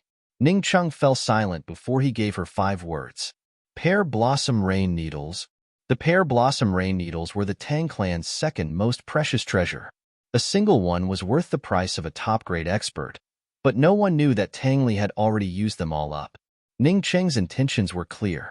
He wanted the Tang clan to offer up the Pear Blossom Rain Needles as an apology, then settle the matter peacefully. Was her chastity only worth a single assassination weapon? Ning Jing's eyes flashed with pain, but she still smiled. Big bro, when did your appetite shrink? Ning Cheng had a huge appetite and even greater ambitions. He'd considered using this chance to pull the Tang clan into his camp, but he had other misgivings. For one thing, Tang Li and Long Fei had a close personal relationship. For another, if Cloud Realm Trade Consortium insisted on letting Tang Li marry into their family, they'd offend Song Qiuzi for sure. Big bro, are you so sure that Chu Tianin can handle Duamu Yao? The one who died was Duamu Yao's own mother. This time, Ning Jing wasn't here to discuss, but to negotiate. Just like how she'd done countless business negotiations in the past, she'd made ample preparations this time. Even if Chu Tianin can find the true culprit behind Empress Shue's assassination, so what? Empress Shue had been kidnapped and assassinated, so the Chu family was definitely involved. Would Duanmu Yao forgive the Chu family? Moreover, even though Duanmu Yao had been banished from the Western Zhou imperial family, She was still the princess of Western Zhou. Brother, even if the Ning family doesn't want me one day, I won't do anything to betray the Ning family, let alone make friends with the Ning family's enemies. The logic was the same. Why should we lower our own prestige just to please Duanmu Yao and Celestial Mountain? Ning Cheng sat off to the side, not replying. Ning Jing continued, Big brother, why don't we push all the blame for Empress Shui onto the Chu clan?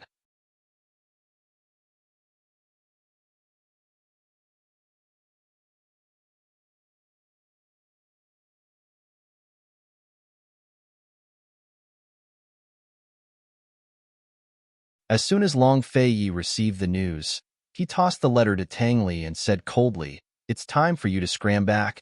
You're not coming with me? Tang Li asked timidly.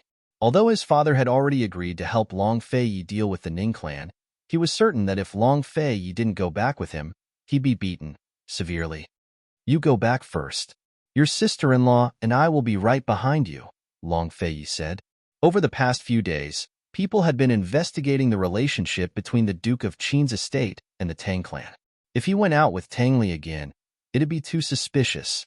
Tang Li understood the logic after some thought. Although he was reluctant, he still nodded. Fine then. Before he left, he asked Long Feiyi, Big bro, are you really going to let me marry into the family? Although he knew it was all an act, he still couldn't get over the hurdle in his heart. Big bro, no matter what, it should be Ning Jing who marries into the family. Ning Jing, she. At this moment, Han Yunxi walked in with a smile. She what? In any case, they're well aware of the truth. They're the ones with a guilty conscience, not us. If we insist on Ning Jing marrying into the Tang clan, what can they do? Tang Li asked seriously. Ning Jing marrying into the Tang clan? Han Yunxi couldn't believe it. Brat, you haven't been poisoned in the head, have you? Does this fellow know he's going to be a spy in Cloud Realm Trade Consortium? What I mean is, let her marry into the Tang clan. After that, I can go anywhere with her. In any case, she has to be the one marrying me, not the other way around. Tang Li emphasized. If Ning Jing married into the family, her husband would be the head of the household. He could order her around and torture her to get his revenge. But once he married into the family, his wife would be the head of the household. How could he suppress her then? Scram back and discuss this with your father. Long Feiyi was getting impatient. What else could Tang Li do besides silently leaving the house? The last thing he expected in his life wasn't that he'd be drugged by a woman, but that his big bro Long would stand on the same side as his father. Thinking up to here, Tang Li hated that slut Ning Jing even more. He'd already walked out of the courtyard gates when he doubled back to appear in front of Han Yunxi. Sister-in-law. Seeing his expression, Han Yunxi couldn't help but feel a chill run down her spine. What? Do you have the medicine? Tang Li asked seriously. Are you sick? Han Yunxi asked doubtfully. Tang Li said unhappily, Aphrodisiac. Do you have it? Give me a bottle. Han Yunxi's mouth twitched. She didn't know how to reply. Tang Li urged, It's fine even if you don't have to use the aphrodisiac. In any case, give me as many as you have. Han Yunxi ignored Tang Li and slowly turned to look at the tea table on the side.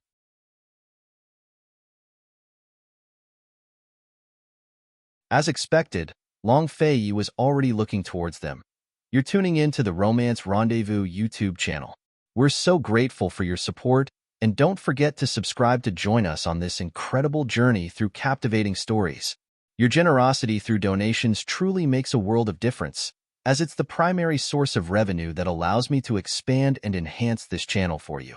Thank you from the bottom of my heart for being a part of this adventure.